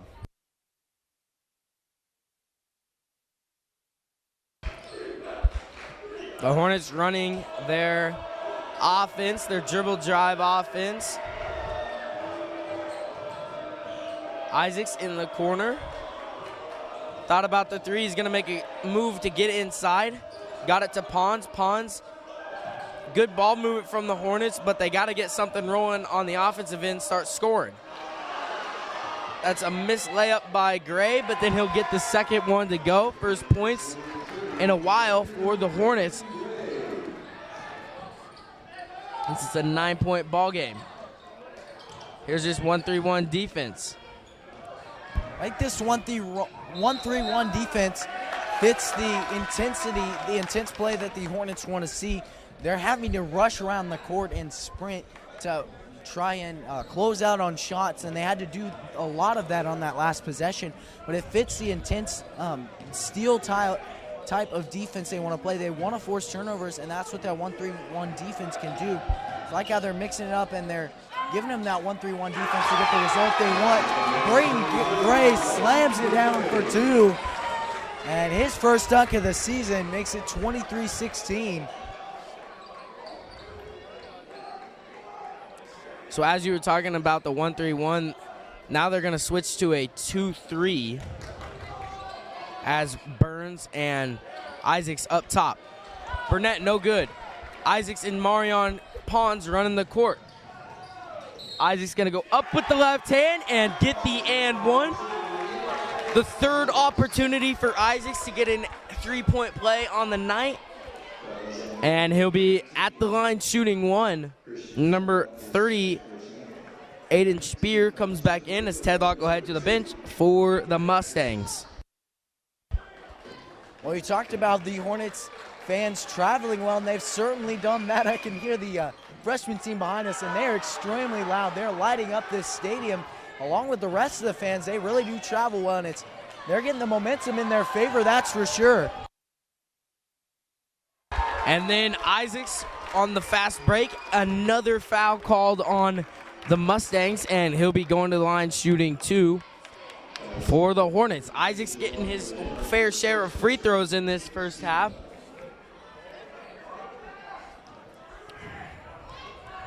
Here is his first. Gets that one to go. Number 33, Puckett, back in for the Mustangs.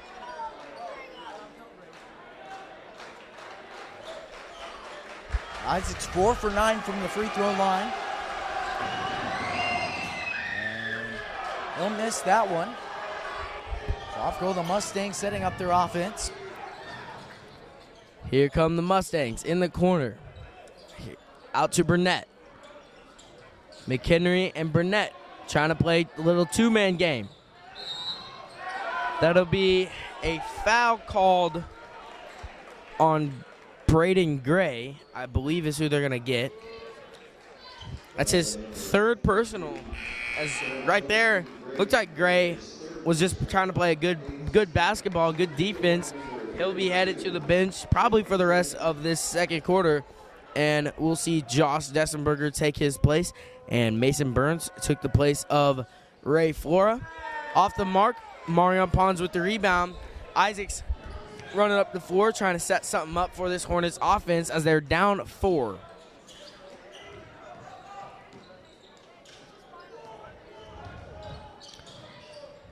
Isaacs out to Burn. Mason Burns, good from downtown. 1-point ball game, under 2 minutes to play. And this defense that the Hornets are running is working. That'll be a travel called on Logan Losey. Isaacs and Pons fired up on that call. They're doing a great job up top. Number 0, Brady Stack, checks back in for the Mustangs. Well, this Hornets team feeds off momentum, and that's exactly what they have right now. They were down 23-14 just a minute ago, and they're down by 1 point right now going into the halftime locker room. So if they can keep this good run going into halftime, they can definitely have the momentum in the second half and take home a victory here. Jacob Byrne, top of the key from downtown. The Hornets regained the lead since the early first quarter, and their offense is what's bringing them to this, or their defense, excuse me, is what's bringing their offense some points. Burnett, no good for 3, underneath, blocked by Dessenberger. Isaac's trying to push the floor for the Hornets. He'll make a great spin move, but it'll be called for a travel.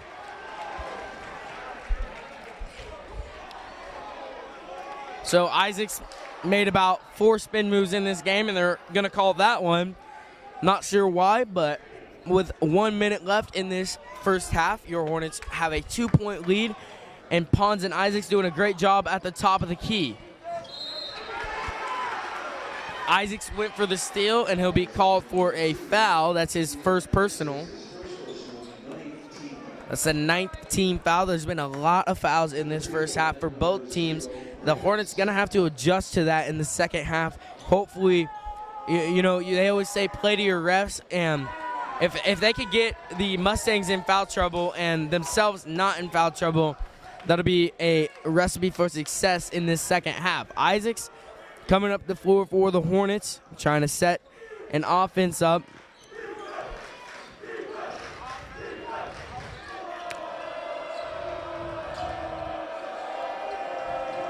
They're going to slow things down.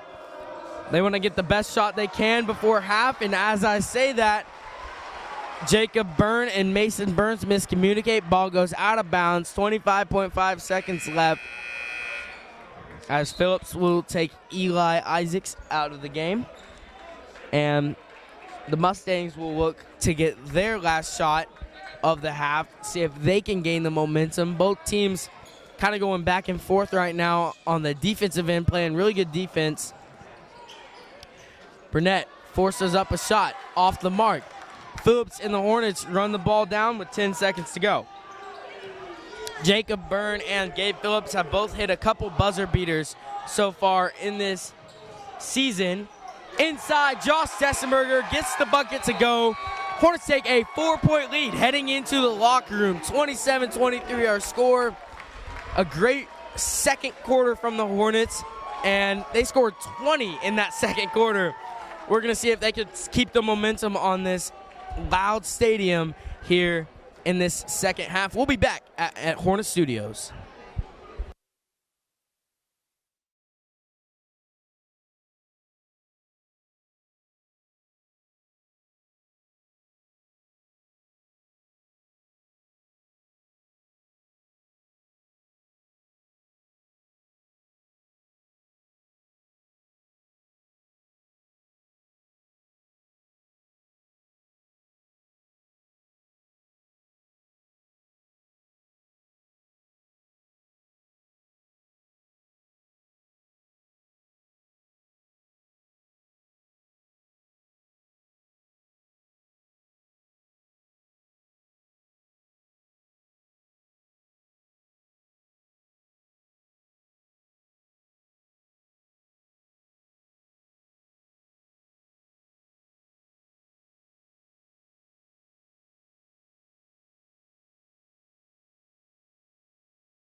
Hi, folks, and welcome back here to Hornet Studios. 2:26 remains here before we get this second half underway. And if you, at the end of the first half, your Hornets were clearly picking up momentum, 27-23, and I think that the Mustangs did not have a single point for about 4 minutes, if I'm not mistaken. But they had quite a run, 20 points in the second quarter, and then on only 10 on the other side for Salina Central. So definitely a good second quarter, but they need to keep it up here in the third quarter. We've talked about this, Austin, 4 consistent quarters of basketball.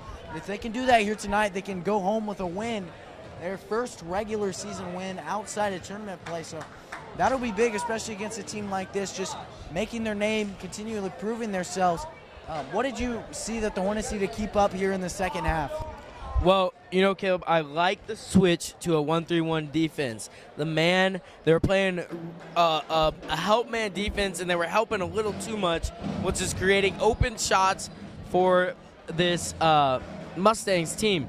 But once they switched to a 1-3-1, Isaacs and Pons had done a great job. Byrne on the other side doing a great job stopping the play up top and getting the point guards of the Mustangs a little bit in their own heads. And so things started picking up when the Hornets switched and their defense was intense. Now they just got to keep up the intensity on the defensive end, and the offense starts to fall. We've said that all year, is if the Hornets can play good defensively, they're going to have a good offensive game. And so far in that second quarter, it started off slow, but in that second quarter, they scored 20 points. Isaacs, Byrne, Phillips, all contributing to that. And then right at the end, Josh Dessenberger, he was contributing. So the Hornets, there's a lot of good things to see from this Hornets squad. They just got to keep up, and they got to play about 2 times better if they really want to make a statement win. We talk about the league this year for the Hornets. There's a tough league, and if they could get a good statement win to start this regular season off right against a very good opponent in Salina Central, that'll be huge for this Valley Center team moving on. Well, definitely. And you talked about the defense creating opportunities for the offense, and that's exactly what happened in the second quarter there. The Hornets were forcing turnovers at an unbelievable rate, and that's why they scored 20 points in the second quarter. They wouldn't have had as many opportunities had they not forced turnovers. But right now, momentum is slowly resetting, so the Hornets have to do whatever they can to get that momentum back, draw some charges, maybe get a and one or two, and get that momentum back in their favor. Isaacs, he's been at the line he's shot 10 free throws. He's been at the line 5 times tonight.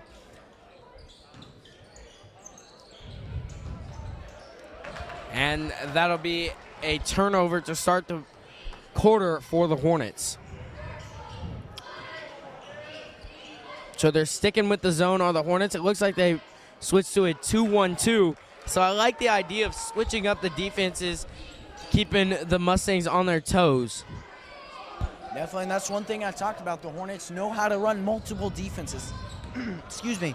A straight man-to-man, a man help that we've seen them run most of the season, a 2-3, a 1-2-2, and a 1-3-1, so they can mix it up and keep Mustangs on their toes all day. McHenry had a pretty good first half for the Mustangs, and they couldn't finish right there. Rebounded by Pons, and he'll be fouled. Another thing I said right before a break was there was a lot of fouls committed by both teams in that first half. If the Hornets can lower the fouls, Braden Gray, who has 3, he just checked in for the Hornets, and if they can control the fouls and play to your refs, then this squad will be successful, especially since this Mustang team already committing a foul and committed over 10 in the first half. Isaacs was in trouble down low, passed it out. This was number 11, Losey, got the bucket to go, and that'll be an official timeout. So it'll be a 2-point lead that the Hornets hanging on to.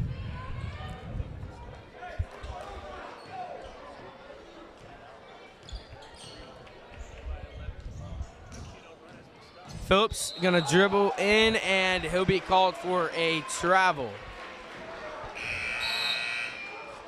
Gabe Phillips gonna head to the bench, and Ray Flora will check in.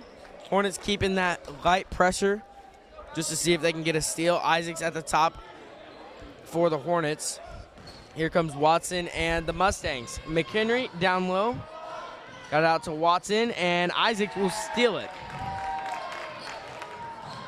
Over to Flora, and Isaac's thought about the three. He'll drive baseline. One thing you love to see from this Hornets offense is them putting the ball on the floor, as Byrne will get it stolen when he does that. Tedlock underneath, over to McHenry, and he'll get the bucket to go, tied at 27 with 5:53 left in this third quarter. But as I was saying, these Hornets got to be able to put the ball on the floor, run this dribble drive offense, try to use Braden Gray to their advantage, as he's about 3 to 4 inches taller than everyone on the court. Jacob Byrne will hit a three, silence the crowd.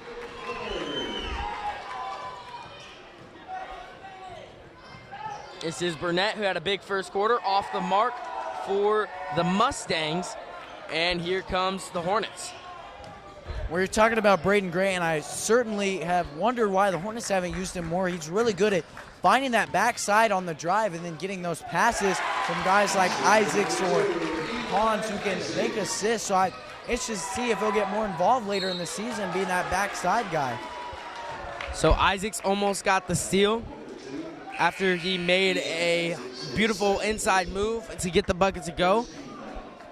Heading to the bench is Braden Gray with 3 fouls. He's going to get some playing time, but Josh Dessenberger is certainly going to get to play a lot in this second half because of those 3 fouls.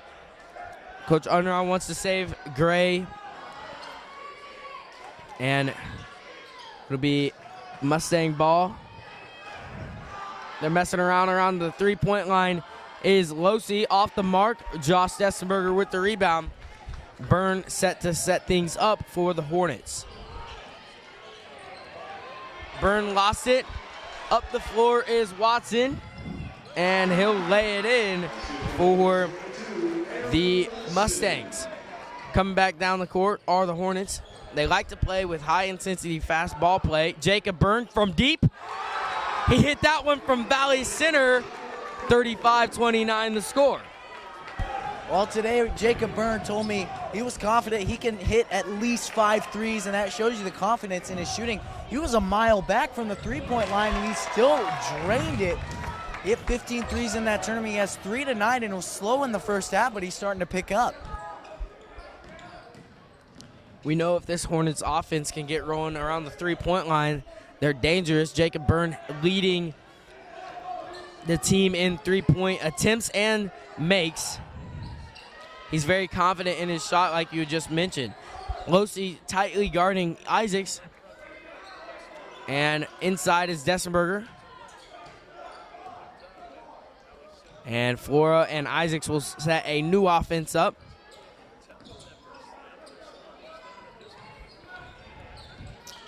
Here's Isaacs making a move around the three-point line. I like how the Hornets are always mixing it up. They're keeping the tempo in their control. They're slowing it down right now, only to pick it up back later.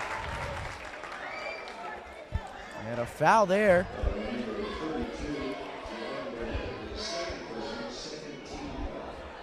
So Pons will be at the free throw line. Pons not the best free throw shooter on the team, but he's definitely shown capability of making a few. That one off the back iron. Checking in for Jacob Byrne is Mason Burns. Or excuse me, that'll be Flora heading to the bench. And then for the first time tonight, we will see number 45, Mikael William.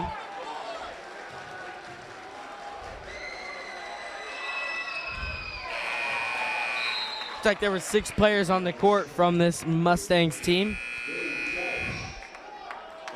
And here comes Williams in for Tedlock.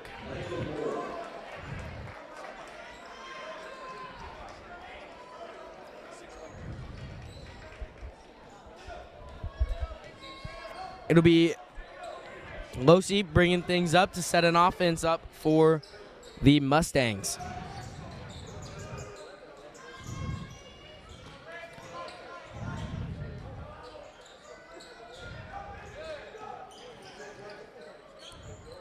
Around the three-point arc, the Mustangs are running their offense. This is a good thing from the Hornets, not letting anything get inside. But that's where it's been able to hurt the Hornets all year. It's the inside-out passes, and that's number 30, Aiden Spear, who hits it from deep.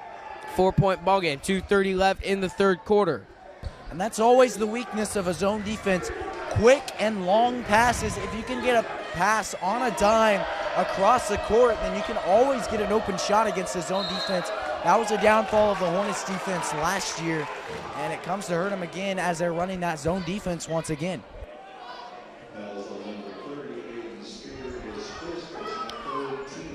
That's a third team foul for the Mustangs this half. Isaacs got it to Phillips. No good on the shot. Pushing the floor are the Mustangs. There comes Spear into Williams. And Puckett in the corner, trapped. Good ball movement from the Mustangs. Off on the three. That was number 30, Spear, who missed that.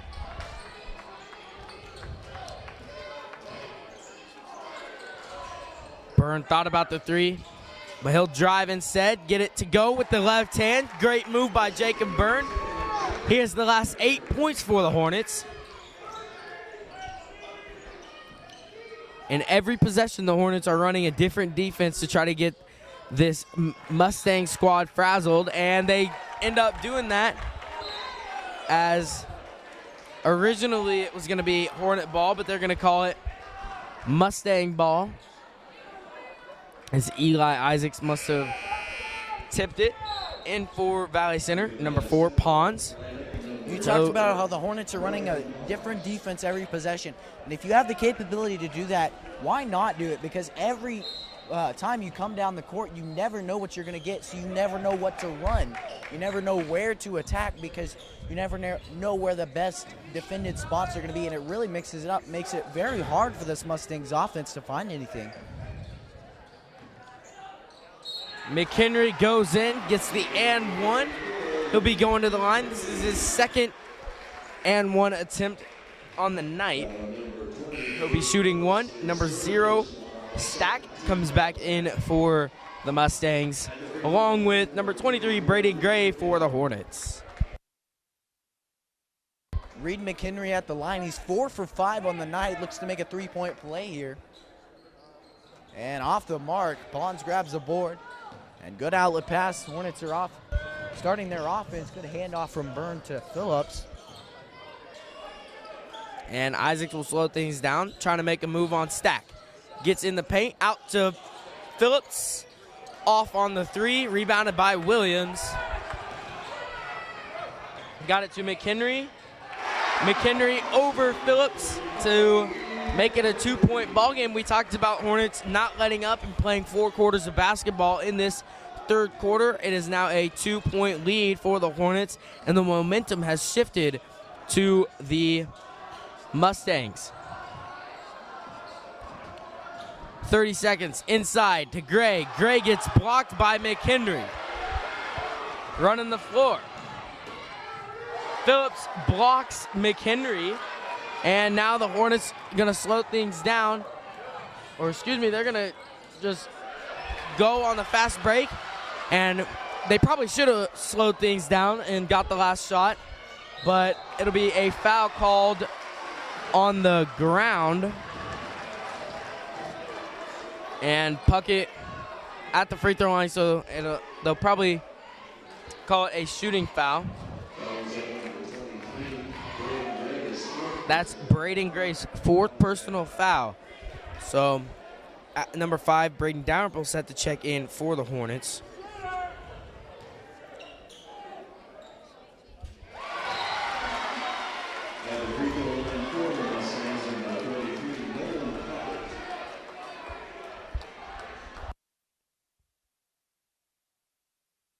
Dalrymple checks in as Puckett makes his first. It's up and through. Took a 2 there from the line. Time ticking away, looking to get a last shot. 5 seconds, 3 seconds. Isaac's got to chuck up a shot. Off the backboard, no good. Well, we're tied at 38 in this highly anticipated matchup. We knew it was going to be a good game, and we knew the Hornets had to get things going offensively. And they struggled in the third quarter after making 20 points in the second quarter. So they played about one really good quarter and then 2 quarters that they've been kind of lackadaisical on the offensive end. What do you think they need to do differently, Caleb? Well, I think the biggest thing in basketball is momentum, and they lost it this quarter. They're going to have to get back that loud crowd that they travel with so well, and they struggled with that. That crowd was loud from Salina Central. It was getting into the Hornets' head, and definitely the momentum was definitely shifting in Salina Central. An incredible quarter there by Reed McHenry, 6 points, and quite a few forced turnovers. Really good quarter there for Salina Central. So just biggest thing is getting the momentum back here. If they can do that, if they can win the momentum battle in the fourth quarter, if they can continue to force turnovers, then the offense, like you said earlier, the offense will come if they can get that momentum and force turnovers.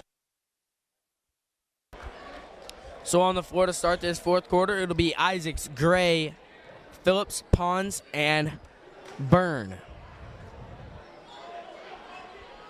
It'll be Mustang ball.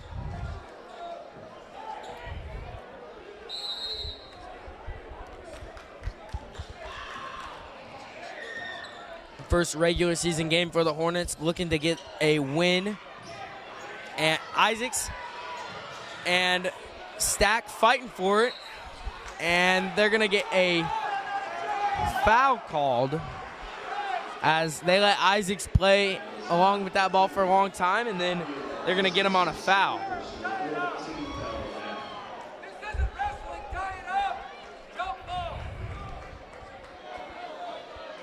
The Valley Center crowd not happy with that call as Isaacs get his second personal or third personal on the night.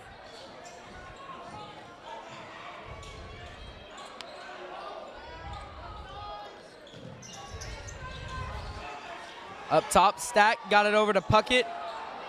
Off the back of the rim, and Pons will go up for it. And that'll be a foul called on Marion Pons as he went up and over Williams.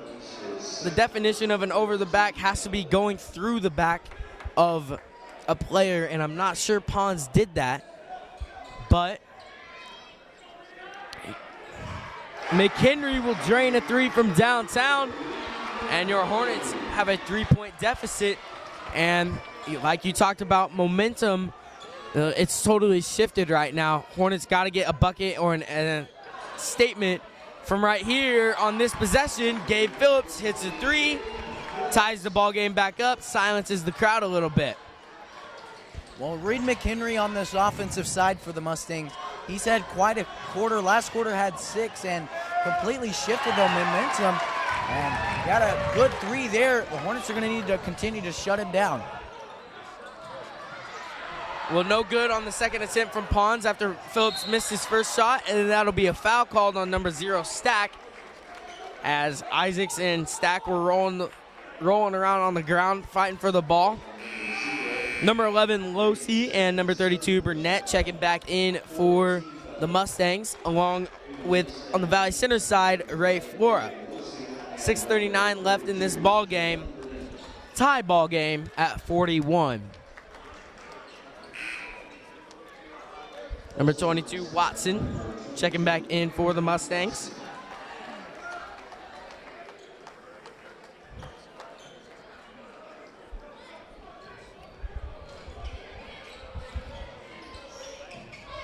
Good backdoor cut by Phillips, and he'll get the 2. Good find from Eli Isaacs right there on the offensive end. You talked about the defense producing offense, and the Hornets, when they make a bucket, their defense tends to be a lot more intense too. So everything kind of feeds off of each other with this Hornets team. McHenry, no good from 3. Burnett with the offensive board. He'll go up with it over Gray, can't get it to go. A lot of fight inside, And Watson will be blocked by Braden Gray. So, a lot going on inside the paint between these two teams, but Braden Gray, our rim protector, doing a great job right now. But he does have 4 fouls. Isaacs out front. Got the steal, and he'll be called for a foul as it looked like Flora was about to get an easy layup, excuse me. Checking in is Josh Dessenberger, 5:55 left. It'll be a Hornet ball. Burns set to check into Isaacs. Checking back in is number 13, Christian Tedlock for the Mustangs. We're talking about Braden Gray being the rim protector for this Hornets team, and definitely that's true, but that's one of the things with the depth of this Hornets team. They have Josh Dessenberger at 6'8", right behind him on the depth chart. So they can afford to have him in foul trouble because they have Dessenberger to replace him. So a lot went on right there as Byrne was calling for a timeout. Isaac was on the ground trying to get rid of the ball. It went to Byrne's foot. Watson went up with it, and it'll be Mustang ball. That'll be a foul called on Ray Flora. That's his first personal as Puckett checks back in for the Mustangs. So it could have been a smart play by Byrne right there. It could have wasted a timeout, but it ended up being a miscommunication, and Hornets back into a zone. That leaves Tedlock free for 3, off the mark. Burnett with the rebound, and coming up with it is Dessenberger for the Hornets. Dessenberger inside, and close to a charge call as Dessenberger may have extended the elbow right there, but no call, out of bounds off of the Mustangs, and it'll be Hornets ball underneath their own basket.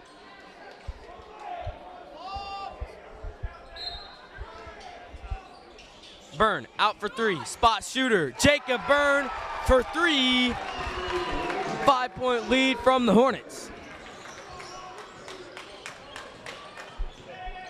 Jacob Byrne has 4 threes on the night. Not letting down, and they're not letting up since the tournament. Tedlock inside, no good on the floater. And Phillips gonna slow things down as he got the rebound. Hornets have the lead, have the momentum. Don't need to force anything, but still gotta play hard. Jacob Byrne out, feeling it from deep. No good on the 3. Well, Byrne was off the mark on that 3 there, but I like the inside-out game the Hornets are trying to bring. If they can keep that up, Byrne can probably hit more 3s later here in this contest.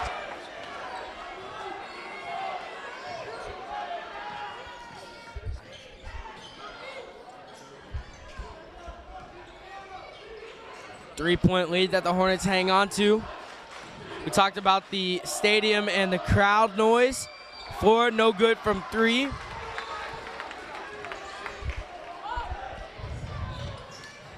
And no good on the pass from Watson to Tedlock. Braden Gray checking back in with 4 fouls. And Mason Burns will check in for Ray Flora. Well, I talked about it a couple minutes ago with both Gray and Dessenberger on the roster. Gray does have 4 fouls, but they can afford to be a little bit riskier with him because they do have a solid backup behind him. And that was Phillips who got triple teamed. Lost the ball. Here comes the Mustangs.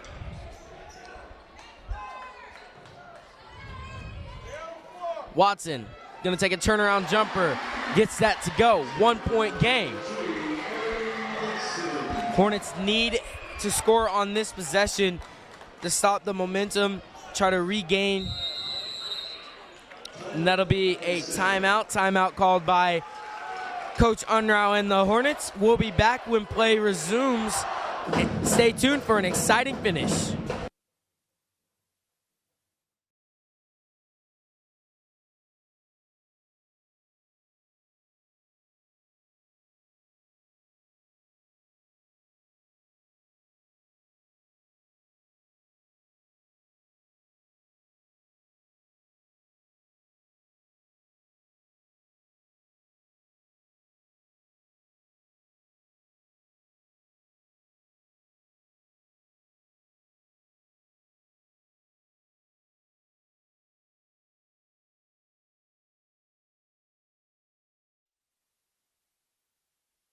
And we're back here at Hornet Studios. 3:22 remains here in this contest. 46-45 your score. Your Hornets hold on to a 1-point margin of lead here. Byrne out for three. Another one. In and out. Fought for on the rebound by Burns and McHenry. But it'll be Salina Central ball. And the Mustangs will take a timeout of their own. We'll be back when play resumes.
So coming back after that timeout, it'll be Mustang ball. Hornets hold on to a 1-point lead with 3:06 left.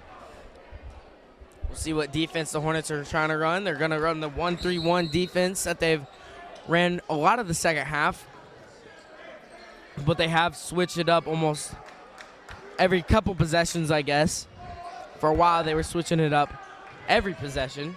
Watson inside. Braden Gray protects the rim, but he'll be called for a foul. And they're going to get Mason Burns. So we luck out right there, as that was Braden Gray who thought he got called for a foul, and he thought he had all ball. Lucked out right there, as he does have 4 fouls right now. Puckett at the free throw line makes his first. He's 3 for 3 on the night, looking to go 4 for 4 right here. He does tie the ball game up with that free throw. Watson headed to the bench as Williams checks back in for the Mustangs. Well, I find it interesting in that 1-3-1 defense that Mason Burns, of all people, is at the bottom of the arc there and clearly plays aggressive defense, but I find it interesting that it's at the bottom of the paint there and playing good defense down there, but gets a foul in the paint. Jacob Byrne out for 3, looking to go ahead by 2, off the mark. Williams with the rebound. He'll bring it up for the Mustangs.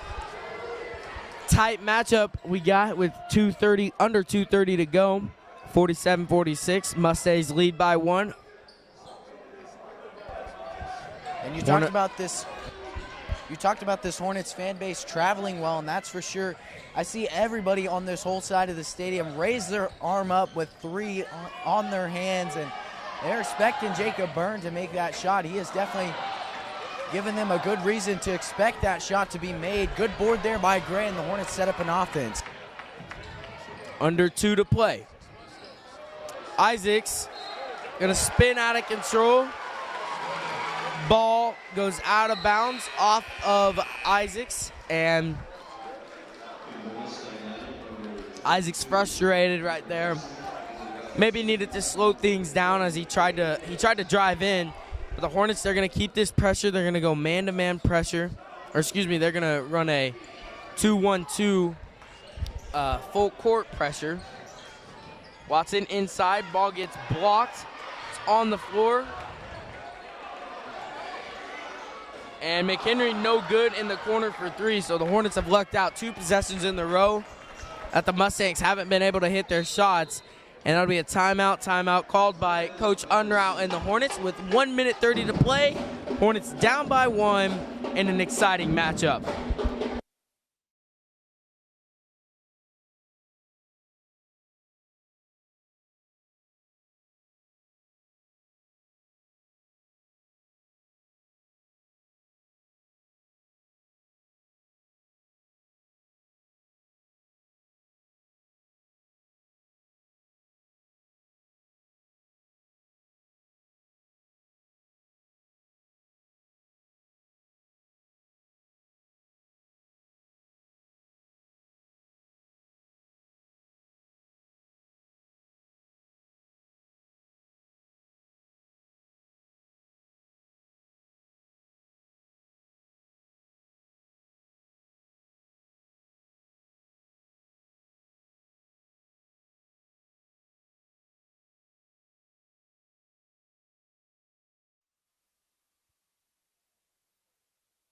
So on the court after that timeout, it'll be Flora, Phillips, Gray, Byrne, and Isaacs, and it'll be Hornets ball.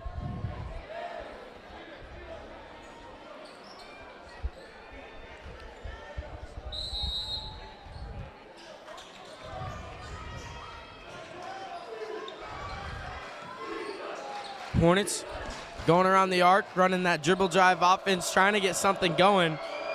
Isaacs thought about the three, pass it up for a better three.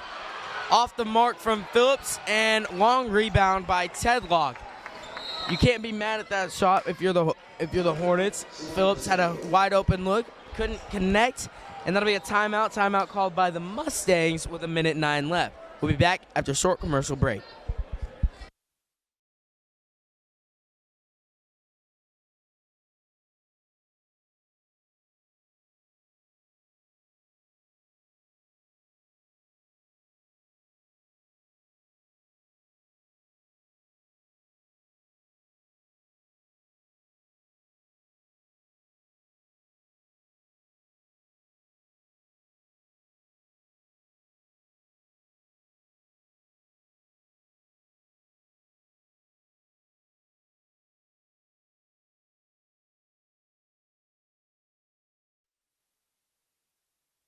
And we're back here. 109 remains here in this contest. Your Hornets trail by 1 after that timeout. Mustangs with possession, and the Hornets need to force a turnover. Ideally here, the Mustangs could run out the clock. And the Hornets, they're going to play that 1-3-1 defense. We saw it a lot last year with teams being able to run out the clock as there's not much pressure going on. Hornets may need to switch back into a man right here, and it looks like they will. Here's McHenry. Well, that just shows you the communication that this team has developed so far in this season.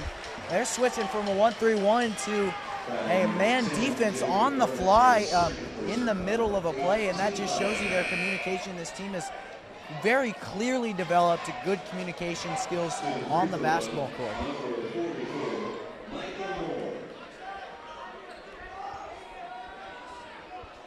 This is Williams at the line. He'll be shooting a 1-and-1.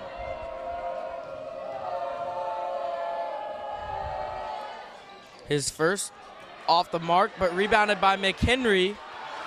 And Isaacs had his hand in there.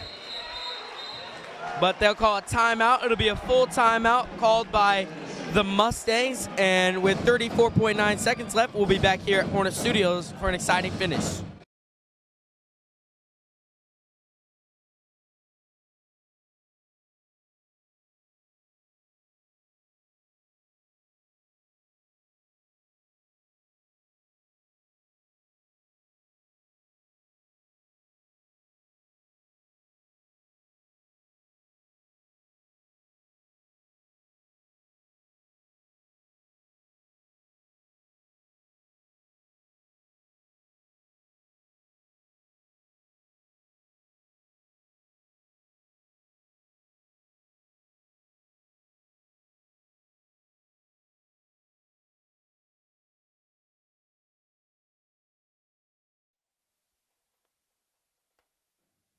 And we're back here in for an exciting finish here at Hornet Studios. And your Hornets trail by 1, 34.9 seconds remain here. And good basketball move there by Salina Central's coach to call a timeout while they still had possession. So let's see a baseline inbounds here from Michael Williams.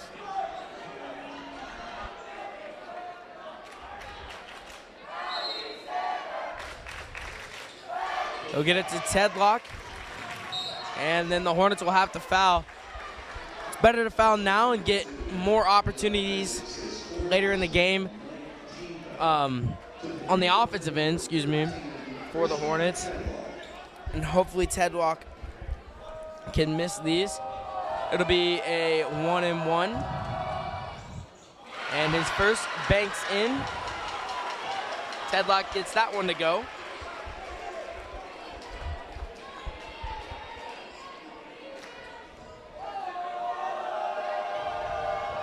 this shot could change the course of the game right here. It's off the mark. So it's only a 2-point ball game. Phillips going to take it coast to coast and get it to Flora.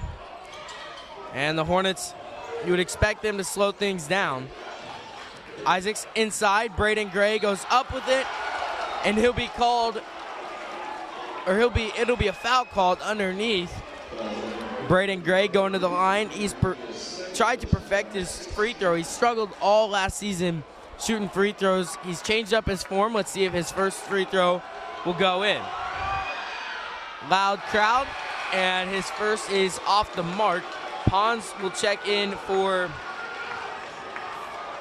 Flora. It'll be a timeout called by Salina Central, and we'll be back after a short commercial break.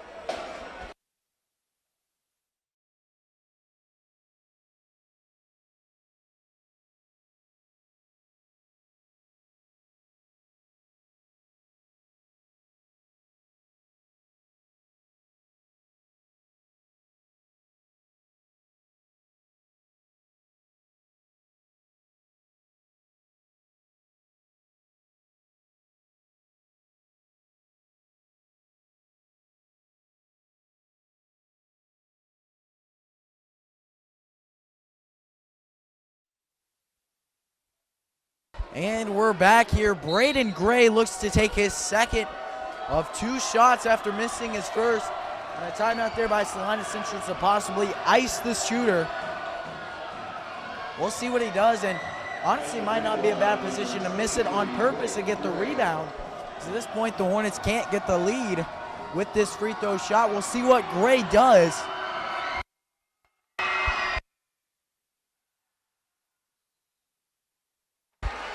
And Hornets couldn't get the rebound. They'll foul McHenry. McHenry hasn't been to the line but once tonight.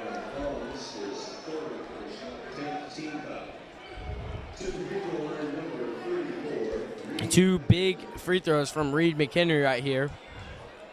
And McHenry is 4 for 6 from the line tonight. We'll see what he does on his first shot. And it's through. McHenry, an impressive athlete. Talk about productivity, 2 fouls tonight, and he's got a whole lot of points. Timeout by Valley Center, so we'll head to commercials with 15.3 seconds remaining in this contest.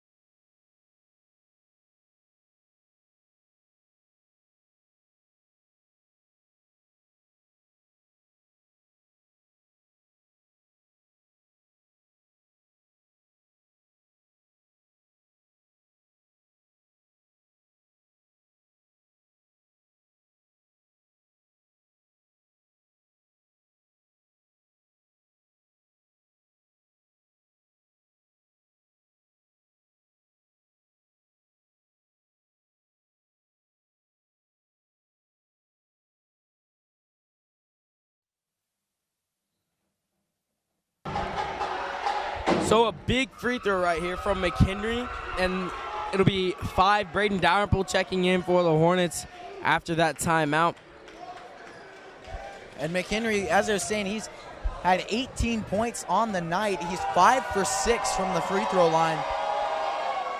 And it's up and through. Gives him a 4-point lead. We'll see what the Hornets can do with it. Byrne, no good on the long-range jumper, and that'll be a rebound by Williams. And that might be the ball game as McHenry going to the line. Hornets down by 4 with 3.3 seconds left.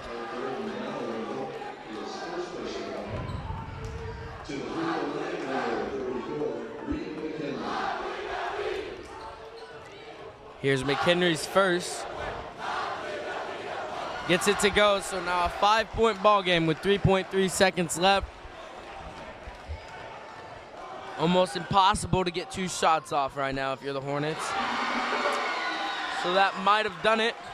Isaacs gonna have to take a desperation half-court shot off the mark. 52-46 the final score. Your Hornets battled it out with the Salina Central Mustangs, but couldn't come out with the first regular season win. They'll move to 2-2 on the season. Catch us back in action on January 3rd, and that's gonna be it from us at Hornet Studios. I'm Austin Koash here alongside Caleb Rose. Thank you and have a good night.